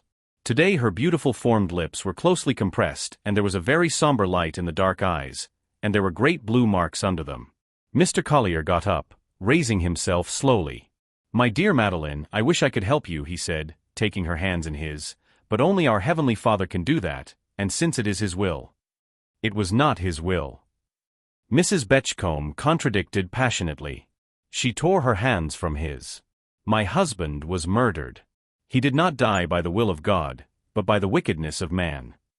My dear aunt, nothing happens but by the will of God, Aubrey Todmarsh was beginning, when the door opened to admit a spare, short, altogether undistinguished-looking man of middle age. Mrs. Betchcombe turned to him eagerly. This is my cousin, John Stedman. You have heard me speak of him, I know, James. He is a barrister, and though he does not practice now, he is a great criminologist. And I know if anyone can help us it will be he. I hope so, I am sure, Mr. Stedman said as he shook hands. This is a most terrible and mysterious crime, but there are several valuable clues. I do not think it should remain undiscovered long. I hope not, the rector sighed. And yet we cannot bring poor Luke back, we can only punish his murderer. And that I mean to do. Mrs. Betchcombe said passionately. I have sworn to devote every penny of my money and every moment of my life to avenging my husband. Vengeance is mine, I will repay, murmured Aubrey Todmarsh. Yes, I never professed to be of your way of thinking, Mrs. Betchcombe returned with unveiled contempt. I prefer to undertake the vengeance myself, thank you. Mr. Stedman looked at Anthony. I understand that you called at the office yesterday morning. Yes, I did, returned Anthony defiantly. And when old Thompson told me I couldn't see Mr. Betchcombe, I was fool enough to say I would go round to the private door and get into him that way. And did you? Questioned Mr. Stedman quietly. Yes, I did, but I did not go in and murder my uncle, returned Anthony in the same loud, passionate tone. Did you see him? Mr. Stedman inquired. Yes. He came to the door and told me to go away. He was expecting an important client. "Tony, you did not ask him for money," his father said piteously. Anthony's face softened as he looked at him. "I was going to, but I didn't get the chance. He wouldn't listen to me. I went on to ask a friend of mine in the next room to come out to lunch with me. As we were passing my uncle's room, he came to the door. 'I want you, Tony,' he said sharply. My friend went on, telling me to follow to the field of rest. Uncle Luke kept me a few minutes talking. He told me that if I had a really good opening he would go into it. If it were really promising, the lack of money should not stand in the way. He said I was to come and see him that night and talk things over. I meant to go, of course. But then I heard this," and Anthony gulped down something in his throat. "Did you keep your friend waiting?" inquired Mr. Stedman. "Yes, I did," Tony answered, staring at him. "Uncle Luke kept me a minute or two. But then I missed my way to the field of rest, and was wandering about the best part of half an hour. I suppose you don't call that a very satisfactory alibi," he added truculently. "Oh, don't be silly, Tony," Mrs. Betchcombe interposed fretfully. "Of course we are all sure that you would not have hurt your uncle. We want to know if you saw anyone, if you met this wicked woman." Tony stared at her. "What wicked woman? What do you mean, Aunt Madeline?" "The woman who left her glove in his room, the woman who killed my husband," Mrs. Betchcombe returned, her breath coming quickly and nervously, her hands clenching and unclenching themselves. "My dear Madeline," Mr. Stedman interrupted her, "I do not think it possible that the crime could have been committed by a woman." "And I am sure that it was," she contradicted stormily. "Women are as powerful as men nowadays, and Luke was not strong. He had a weak heart." And with the last words she burst into a very tempest of tears. Her cousin looked at her pityingly. "Well, well, my dear girl. At any rate, the police are searching everywhere for this woman. The finding her can only be a matter of a few days now. I am going to send your maid to you." He signed to the other men, and they followed him out of the room. "Do her all the good in the world to cry it out," he remarked confidentially when he had closed the door. "I haven't seen her shed a tear yet. Now I am going to see Inspector Furnival before the inquest opens. That, of course, will be absolutely formal at first. Can I give any of you a lift?" "I think not, thank you," Mr. Collier responded. "There must be some arrangements to be made here, and it is quite possible we may be of some real service." Both young men looked inclined to dissent, but the barrister proffered no further invitation, and a minute or two later they saw him drive off. He was shown in at once to Inspector Furnival, who was writing at his office table, briskly making notes in a large parchment-bound book. He got up as the door opened. Mr. Stedman shook hands. "You haven't forgotten me, I hope, Inspector?" The inspector permitted himself a slight smile. "I haven't forgotten how you helped me to catch John Bassel." Well, my cousin, Mrs. Betchcombe is my cousin, you know, has insisted on my coming to you this morning," Mr. Stedman went on, taking the chair the inspector placed by the table. "This is a terrible business, Inspector. It looks fairly plain sailing at first sight, but I don't know." The inspector glanced at him. "You think it looks like plain sailing, sir? Well, it may be, but I confess I don't see it quite in that way myself."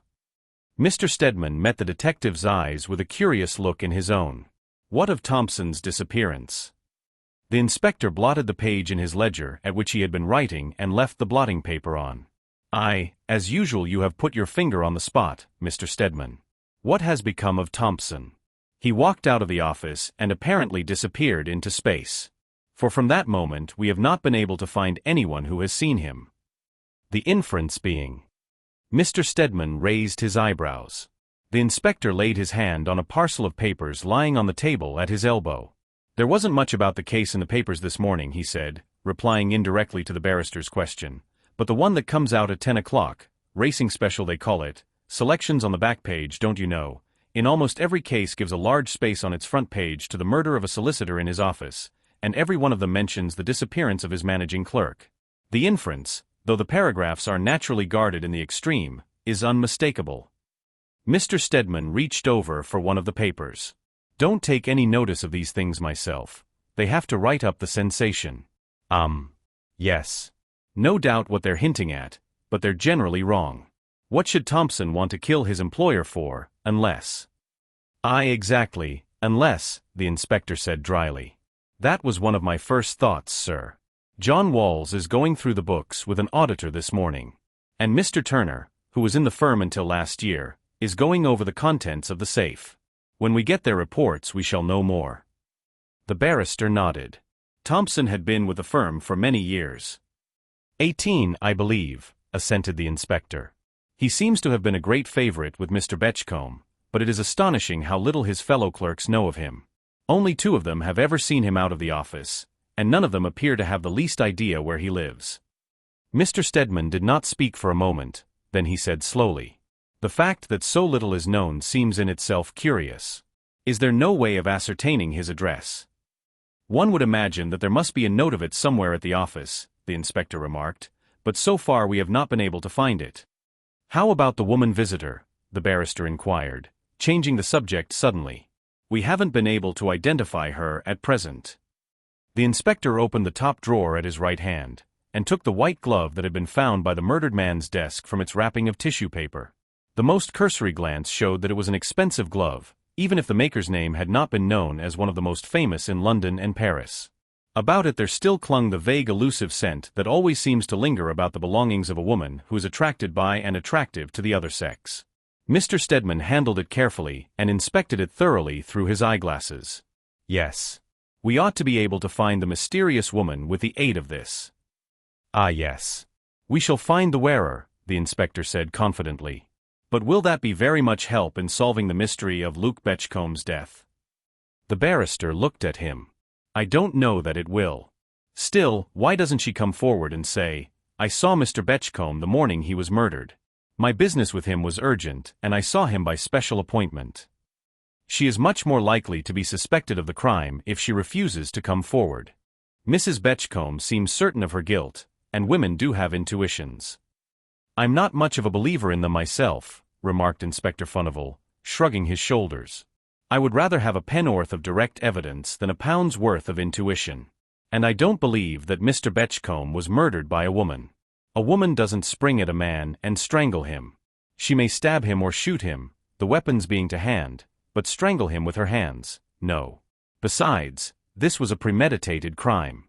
There was an unmistakable smell of chloroform about the body, faint, I grant you, but unmistakable. No, it wasn't a woman. As to why she doesn't speak, well, there may be a dozen reasons. In the first place, she may not have heard of the murder at all. It doesn't occupy a very conspicuous place in the morning's papers.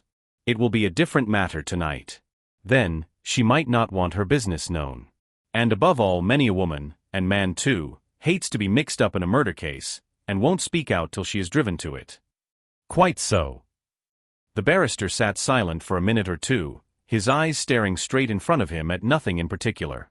Inspector Furnival took another glance at his notes. "Spencer, the only person we have been able to trace so far who has seen this mysterious woman, fancies that her face is familiar to him, but does not know in what connection.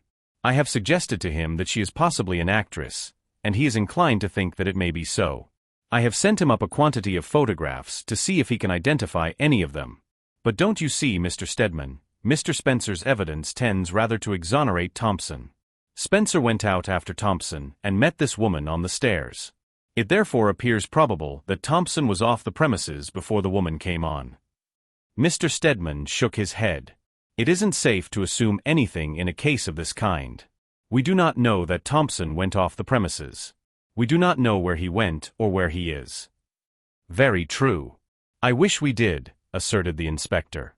At the same time, the telephone bell was ringing sharply over his desk. He took up the receiver. "That you, Jones?" "Yes, what is it?" "Inspector Furnival speaking. Thompson's address has been found in one of Mr. Betchcombe's books. There are several other of the clerk's addresses, they're all entered in Mr. Betchcombe's writing, and all the others we have verified." "What is it?" "Number 10 Brooklyn Terrace, North Kensington." I will see to it at once." And the inspector rang off sharply. Chapter 6. "Can't hear of Brooklyn Terrace anywhere, sir." The speaker was Mr. Stedman's chauffeur. He had been going slowly the last few minutes, making ineffectual inquiries of the passers-by. Inside the car Mr. Stedman had Inspector Furnival seated beside him. "Better drive to the nearest post office and ask there. They will be sure to know." Call this North Kensington, do they? The barrister grumbled, as the car started again. Seems to me in my young days it used to be called Notting Hill. The inspector laughed. Think North Kensington sounds a bit more classy, I expect. Not but what there are some very decent old houses hereabouts. Oh, by Jove. Is this Brooklyn Terrace? As the car turned into a side street that had apparently fallen on evil days. Each house evidently contained several tenants. In some cases slatternly women stood on the doorsteps, shouting remarks to their neighbors, while grubby-faced children played about in the gutter or crawled about on the doorsteps of their different establishments. It scarcely seemed the place in which would be found the missing managing clerk of Messrs. Betchcombe and Turner's establishment. No. 10 was a little tidier than its neighbors, that is to say the door was shut and there were no children on the doorstep. The chauffeur pulled up. This is it, sir. Mr. Stedman eyed it doubtfully. Well, Inspector, I expect this really is the place. It is the address in Mr. Betchcombe's book right enough, sir. As to whether Mr. Amos Thompson lives here, well, we shall soon see. He got out first and knocked at the door, the barrister following meekly. The car waiting at the side was the object of enormous interest to the denizens of the street. There was no response to the knock for some time. At last a small child in the next area called out, "You'll have to go down, they don't never come to that there door." Mr. Stedman put up his glass and peered over the palings. A slatternly-looking woman was just looking out of the back door. "Can you let us in, my good woman?" the barrister called out. "We want Mr. Thompson." The woman muttered something, probably scenting a tip, and presently they heard her clattering along the passage. "Mr. Thompson, is it?" she said as she admitted them. "His room is up at the top." "Is he at home?" Inspector Furnival questioned. The woman stared at him. "I don't know. If you just like to walk up you will find out." The stairs were wide, for the house had seen better days, but indescribably dirty. Up at the very top it was a little cleaner. There were several doors on the landing but nothing to show which, if any, was Thompson's. As they stood there, wondering which it could be, an old man came up behind them. "Were you looking for anyone, gentlemen?" he asked in a weak, quavering voice that told that, like the house, he had fallen on evil times. The inspector turned to him. "I want Mr. Amos Thompson." The old man pointed to the door just in front of them. "That is his door, but I doubt if you will find him in. I haven't seen him since yesterday morning. I don't think he slept here." "Do you often see him?" the inspector questioned as he applied his knuckles to the door. The old man looked surprised at the question. "Why, yes, sir, I have only been here a month, but I have found Mr. Thompson a remarkably pleasant gentleman. He always passes the time of day with me and often stops for a word over the day's news. An uncommonly nice man is Mr. Thompson. It has often crossed my mind to wonder why he stayed here, where there is no comfort to speak of for the likes of him." The inspector and Mr. Stedman wondered too, as they waited there, while no answer came to the former's repeated knocking. A room in No. 10 Brooklyn Terrace certainly seemed no fitting home for Amos Thompson with his handsome salary. "We must get in somehow," the inspector said to Mr. Stedman. Then he turned to the old man opposite who was watching them with frightened eyes. "Has anyone else a key to these rooms, a charwoman or anybody?" The man shook his head. "We all do for ourselves here, sir. We don't afford charwomen and such like. As for getting in, well, I expect the landlord has keys. He is on the first floor. But I do not think he would open Mr. Thompson's door without." "Is this landlord likely to be at home now?" the inspector interrupted. "He is at home, sir. I saw him as I came upstairs." The inspector took out his card. "Will you show him this and say that Mr. Thompson cannot be found? He disappeared under peculiar circumstances yesterday, and since he is not here, we must enter his room to see whether we can find any clue to his whereabouts." The man visibly paled as he read the name on the card.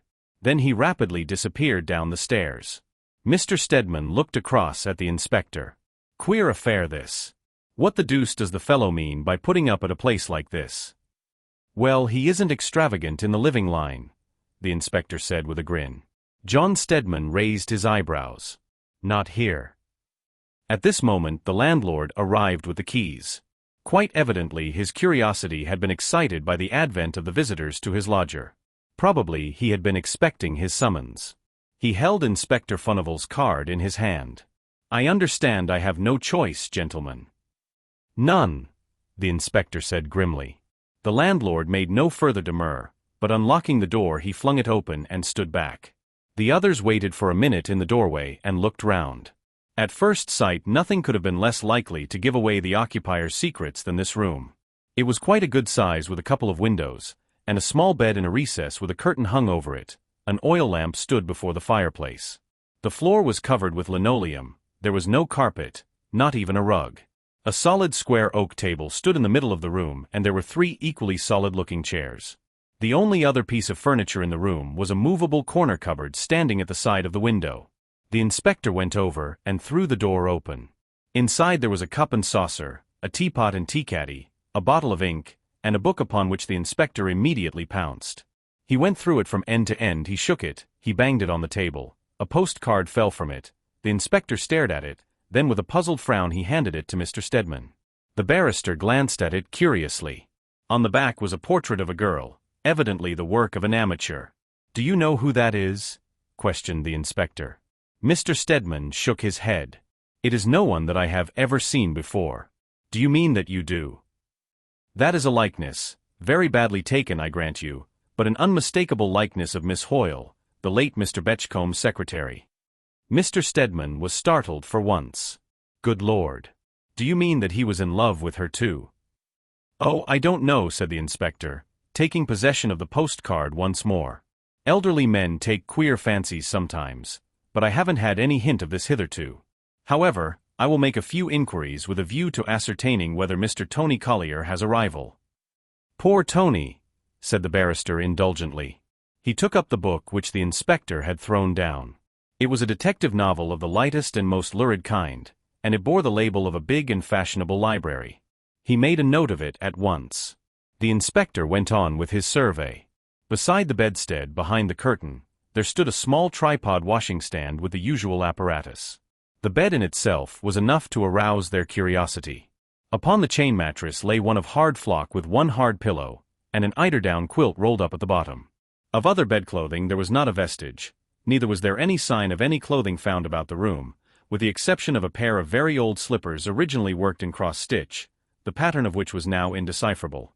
The inspector peered round everywhere. He turned over the top mattress. He felt it all over. He moved the washstand and the corner cupboard. He looked in the open fireplace, which apparently had not been used for years, but not so much as the very tiniest scrap of paper rewarded him. At last he turned to the barrister. "Nothing more to be done here, I think, sir." He took up the book and the slippers and moved to the door. John Stedman followed him silently. His strong face bore a very worried, harassed expression. Outside, the landlord stopped them. "Gentlemen, I hope it is understood that I have no responsibility with regard to this raid on Mr. Thompson's property?" Quite," assented the inspector. "Refer Mr. Thompson to me if you should see him again." "Which I hope I shall," the landlord pursued, following them down the stairs. "For a better tenant I never had, punctual with his rent, and always quiet and quite the gentleman." Inspector Furnival stopped short. "How long has he lived with you?" The man scratched his head. "A matter of 4 years or more, and always brought the rent to me. I never had to ask for it. I wish there were more like him." "Did you see much of him?" "Only passing the time of day on the stairs, and when he came to pay his rent, which he did regularly every Saturday morning." "That room does not look as if it had been slept in or eaten in," John Stedman said abruptly. The landlord stared at him. "Well, we don't bother about our neighbor's business in Brooklyn Terrace, sir. But if he didn't want the room to sleep in or live in, why did he rent it?" "Oh," said the barrister warily, "that is just what we should like to know." With a nod of farewell, the 2 men went on. They got into the waiting car in silence. With a glance at the inspector, John Stedman gave the address of the library from which Thompson's book had been procured. Then as the car started and he threw himself back on his seat, he observed, "Admirably stage-managed." The inspector raised his eyebrows. "As how?" "Do you imagine those people know no more than they say of Thompson?" "They may. On the other hand, it is quite possible they do not," the inspector answered doubtfully. "That room had been arranged for some such emergency as has arisen," Stedman went on. "Thompson has never lived there. But he came there for letters or something. He has some place of concealment, very likely quite near. I have no doubt that either of those men could have told us more. I expect they will give the show away if a reward is offered. If, the inspector repeated. I don't quite agree with you, Mr. Stedman. I think those men were speaking the truth, and I doubt whether they knew any more of Thompson than they said. The man who, as you say, has so admirably stage-managed that room would hardly be likely to give himself away by making unnecessary confidences. But now I wonder for whose benefit this scene was originally staged. The barrister drew in his lips. Don't you think Luke Betchcomb's murder answers your question? No, I don't, said the inspector bluntly. Thompson was a wrong-un, but at present I do not see any connection with the murder at all. They are at it now, full swing. For as they neared Notting Hill Gate, they could hear the voices of the newsboys calling out their papers. Murder of a well-known solicitor. Missing clerk. Up by the station, the newsboys exhibited lurid headlines. They bought a handful of papers and unfolded them as they bowled swiftly across to the library. In most cases, the murder of the solicitor occupied the greater part of the front page. The disappearance of the managing clerk was made the most of. But in several there were hints of the mysterious visitor, veiled surmises as to her business and identity. Altogether the Crows in Tragedy, as the papers were beginning to call it, seemed to contain all the materials for a modern sensational drama. At the library they both got out. The section devoted to teas was at the farther end. A pleasant-looking girl was handing out books. Seizing his opportunity, the inspector went forward and held out the volume. I have found this book under rather peculiar circumstances. Can you tell me by whom it was borrowed? For a moment the girl seemed undecided. Then, murmuring a few unintelligible words, she went round to the manager's desk. That functionary came back with her. I hear you want to know who borrowed this book, but it is not our custom to give particulars. I know it is not. The inspector held out his card. But I think you will have to make an exception in my case. The manager put up his pince-nez and glanced at the card, and then at the inspector. Then he signed to an assistant to bring him the book in which subscribers' names were entered, and spoke to her in a low tone. She looked frightened as she glanced at the inspector. It was borrowed by a Mr. Thompson, sir, address 10 Brooklyn Terrace, North Kensington. He is an old subscriber. Did he come for the books himself? The inspector questioned. Can you describe him? There wasn't much to describe, the girl faltered. He had a brown beard and some of his front teeth were missing, and he nearly always wore those big horn-rimmed glasses. Height? Questioned the inspector sharply. Well, he wasn't very tall nor very short, was the unsatisfactory reply. Thin or stout? Not much of either. The girl twisted her hands about, evidently wishing herself far away. The inspector deserted the topic of Mr. Thompson's appearance. He held up the book. When was this taken out? The manager glanced at a list of volumes opposite the subscribers' names. Last Thursday. I may say that Mr. Thompson always wanted books of this class, detective fiction, and he literally devoured them. He always expected a new one to be ready for him, and he was inclined to be unpleasant if he had for the time being exhausted the supply. He generally called here every day. This is an unusually long interval if he has not called since Thursday. The inspector glanced at Mr. Stedman. Then he turned back to the manager. I am obliged by your courtesy, sir. Would you add to it, should Mr. Thompson call or send again, by ringing me up at Scotland Yard? The book we will leave with you. Chapter 7. Extensive Defalcations. A system of fraud that must have been carried on for many years, repeated Aubrey Todmarsh. Well, that pretty well settles the matter as far as Thompson is concerned. I don't see it, contradicted Tony Collier. Thompson is a defaulter. That doesn't prove he is a murderer. I don't believe he is. Old chap didn't look like a murderer. My dear Tony, don't be childish, responded Todmarsh. A man that commits a murder never does look like a murderer. He wouldn't be so successful if he did. Anyway, if Thompson is guilty, it pretty well knocks the stuffing out of your pet theory, retorted Tony. Thompson didn't go to the war. No, but the lust for killing spread over the entire country, Todmarsh went on, his face assuming a rapt expression as he gazed over Anthony's head at the little clouds scudding across the patch of sky which he could see through the windows above. Besides, there were murders before the war, and there will be murders when, if ever, it is forgotten. But I do maintain that there have been many more brutal crimes since the war than ever before in the history of the country. Teach a man through all the most impressionable years of his life that there is nothing worth doing but killing his fellow creatures and trying to kill them, and he will. Oh, stow that, we have heard it all before, Tony interrupted irritably. According to your own showing, the murder might just as well have been committed by one of your own dear Conchies as anyone else. Anyway, I don't believe Thompson killed Uncle Luke. Why should he? He had got the money. He had only to make off with it. Why should he kill the old chap?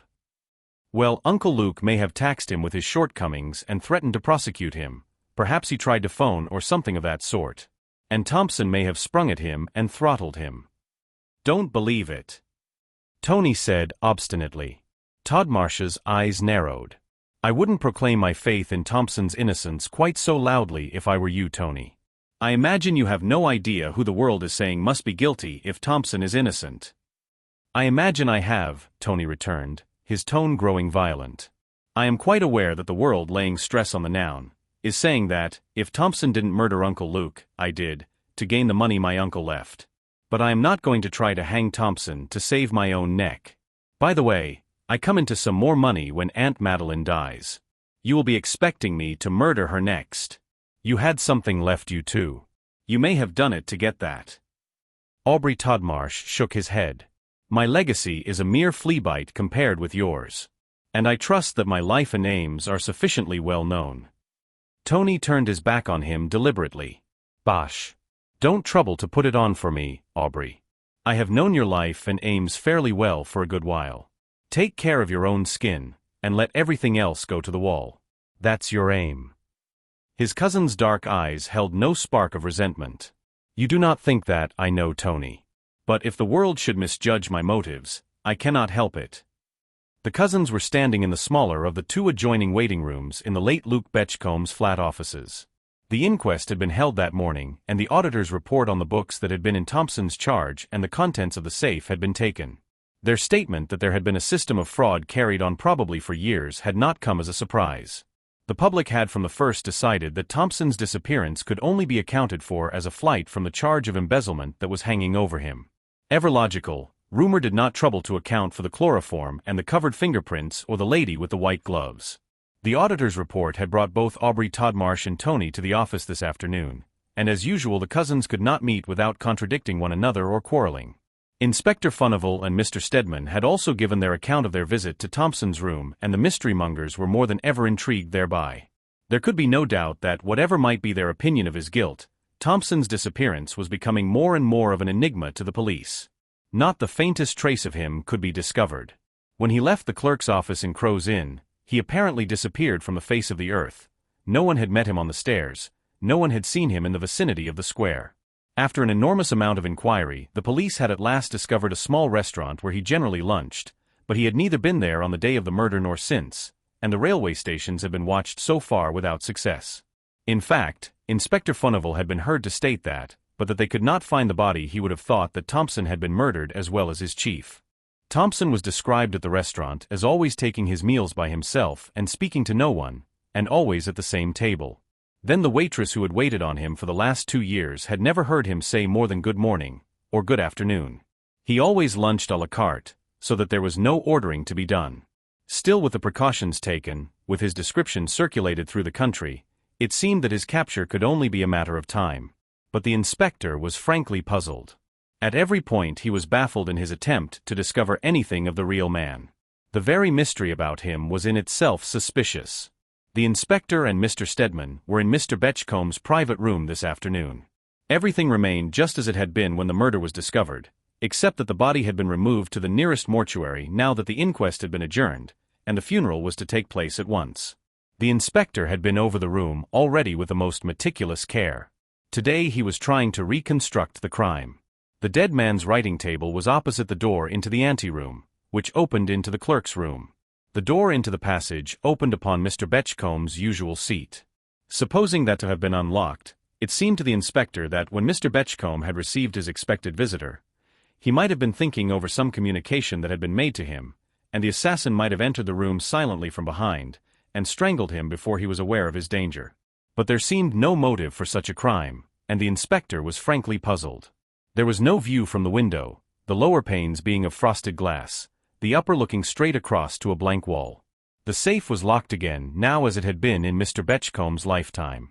Mr. Turner had finished his examination.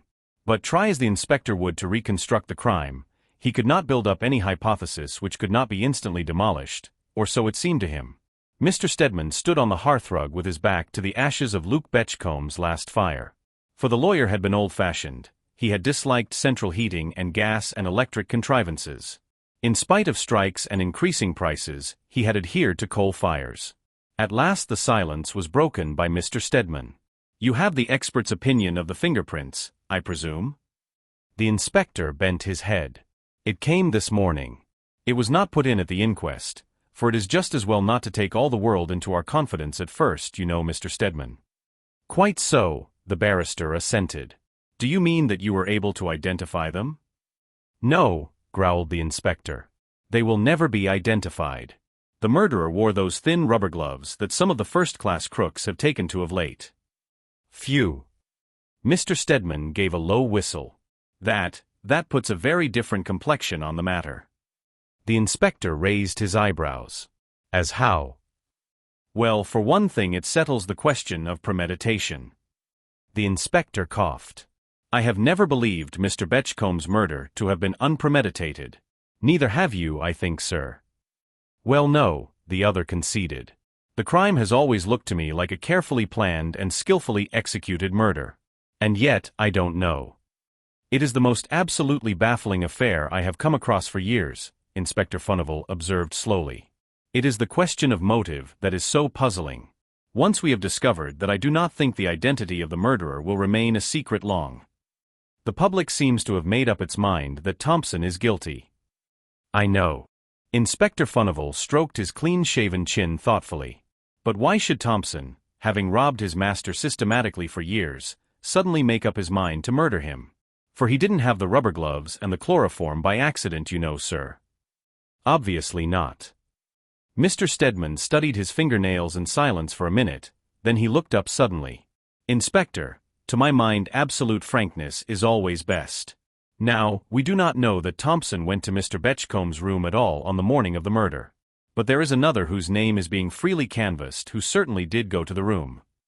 "Aye, Mr. Tony Collier," the inspector said, frowning as he looked over his notes again.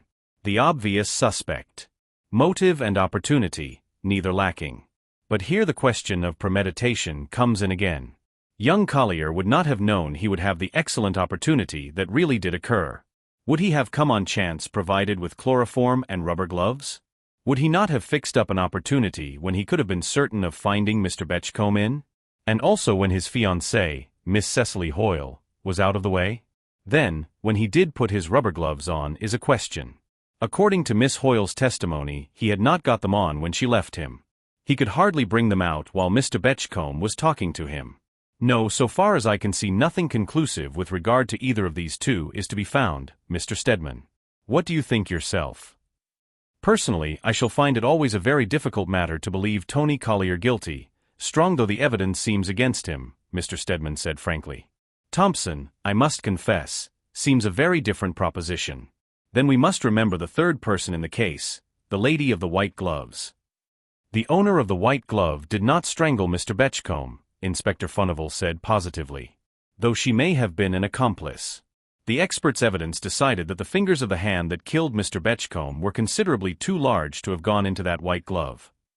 "So that's that," said the barrister. "Well, it is a curious case. It seemed bristling with clues at first. And yet they all seem to lead nowhere." "One of them will in time, though," the inspector remarked confidently. "The thread is in our hands right enough, Mr. Stedman. We shall find the other end before long." "You don't mean—" the barrister was beginning when there was an interruption. There was a knock at the door. Mr. Stedman put up his pince-nez as the inspector opened the door. To their surprise, Aubrey Todmarsh stood in the passage. He stepped inside, his face paling as he glanced round the room in which his uncle had met his death. "Ugh!" He shivered. "There is a terrible atmosphere about this room, Inspector. Even if one did not know it, I think one would unconsciously sense the fact that some horrible crime had been committed here." I am not much of a believer in that sort of thing," Mr. Stedman answered. It is easy enough to sense crime, as you call it, when you know that it has been committed. Aubrey shrugged his shoulders. Well, I don't know. You may be right, but I shall stick to my convictions. There are subtler emotions that cannot be shared by anyone. But I am here on business today.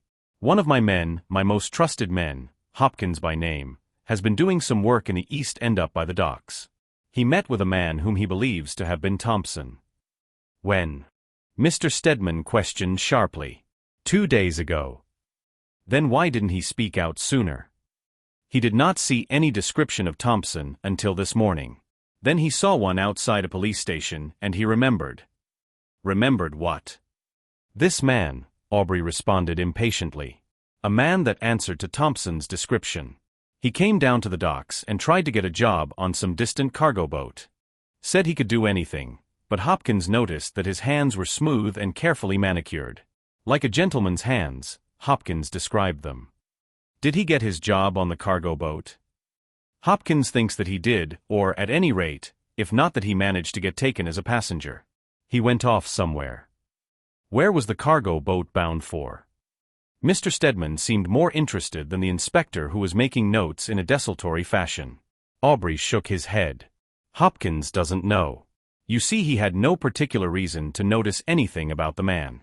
He would not have done so at all but for the hands, I think. You said just now that Hopkins recognized him from the description when he saw it, Mr. Stedman pursued. I must say I thought it delightfully vague.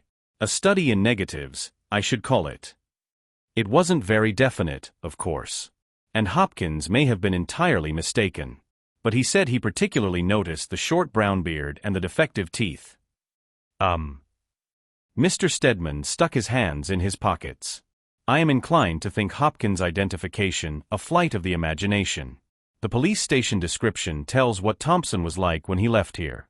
I should look out for a clean-shaven man with regular teeth now. Todmarsh did not look pleased. I suppose I am particularly stupid, but I really fail to understand why the police should circulate a description when they want something entirely opposite. My dear man, you don't imagine that a man who could hide his traces as Thompson did would be foolish enough to leave his personal appearance unprovided for? No. We must have every cargo boat that left the docks overhauled at its first stopping place, but I don't fancy we shall find Thompson on any of them.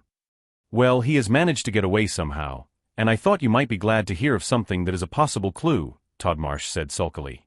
At this moment the telephone bell, Mr. Luke Betchcomb's own telephone bell, rang sharply.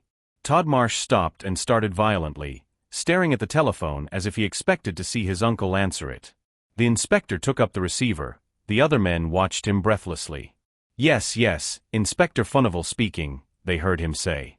Yes, I will be with you as soon as it is possible. Detain her at all hazards until I come. He rang off and turned. What do you think that was? Thompson caught at the docks, Aubrey Todmarsh suggested.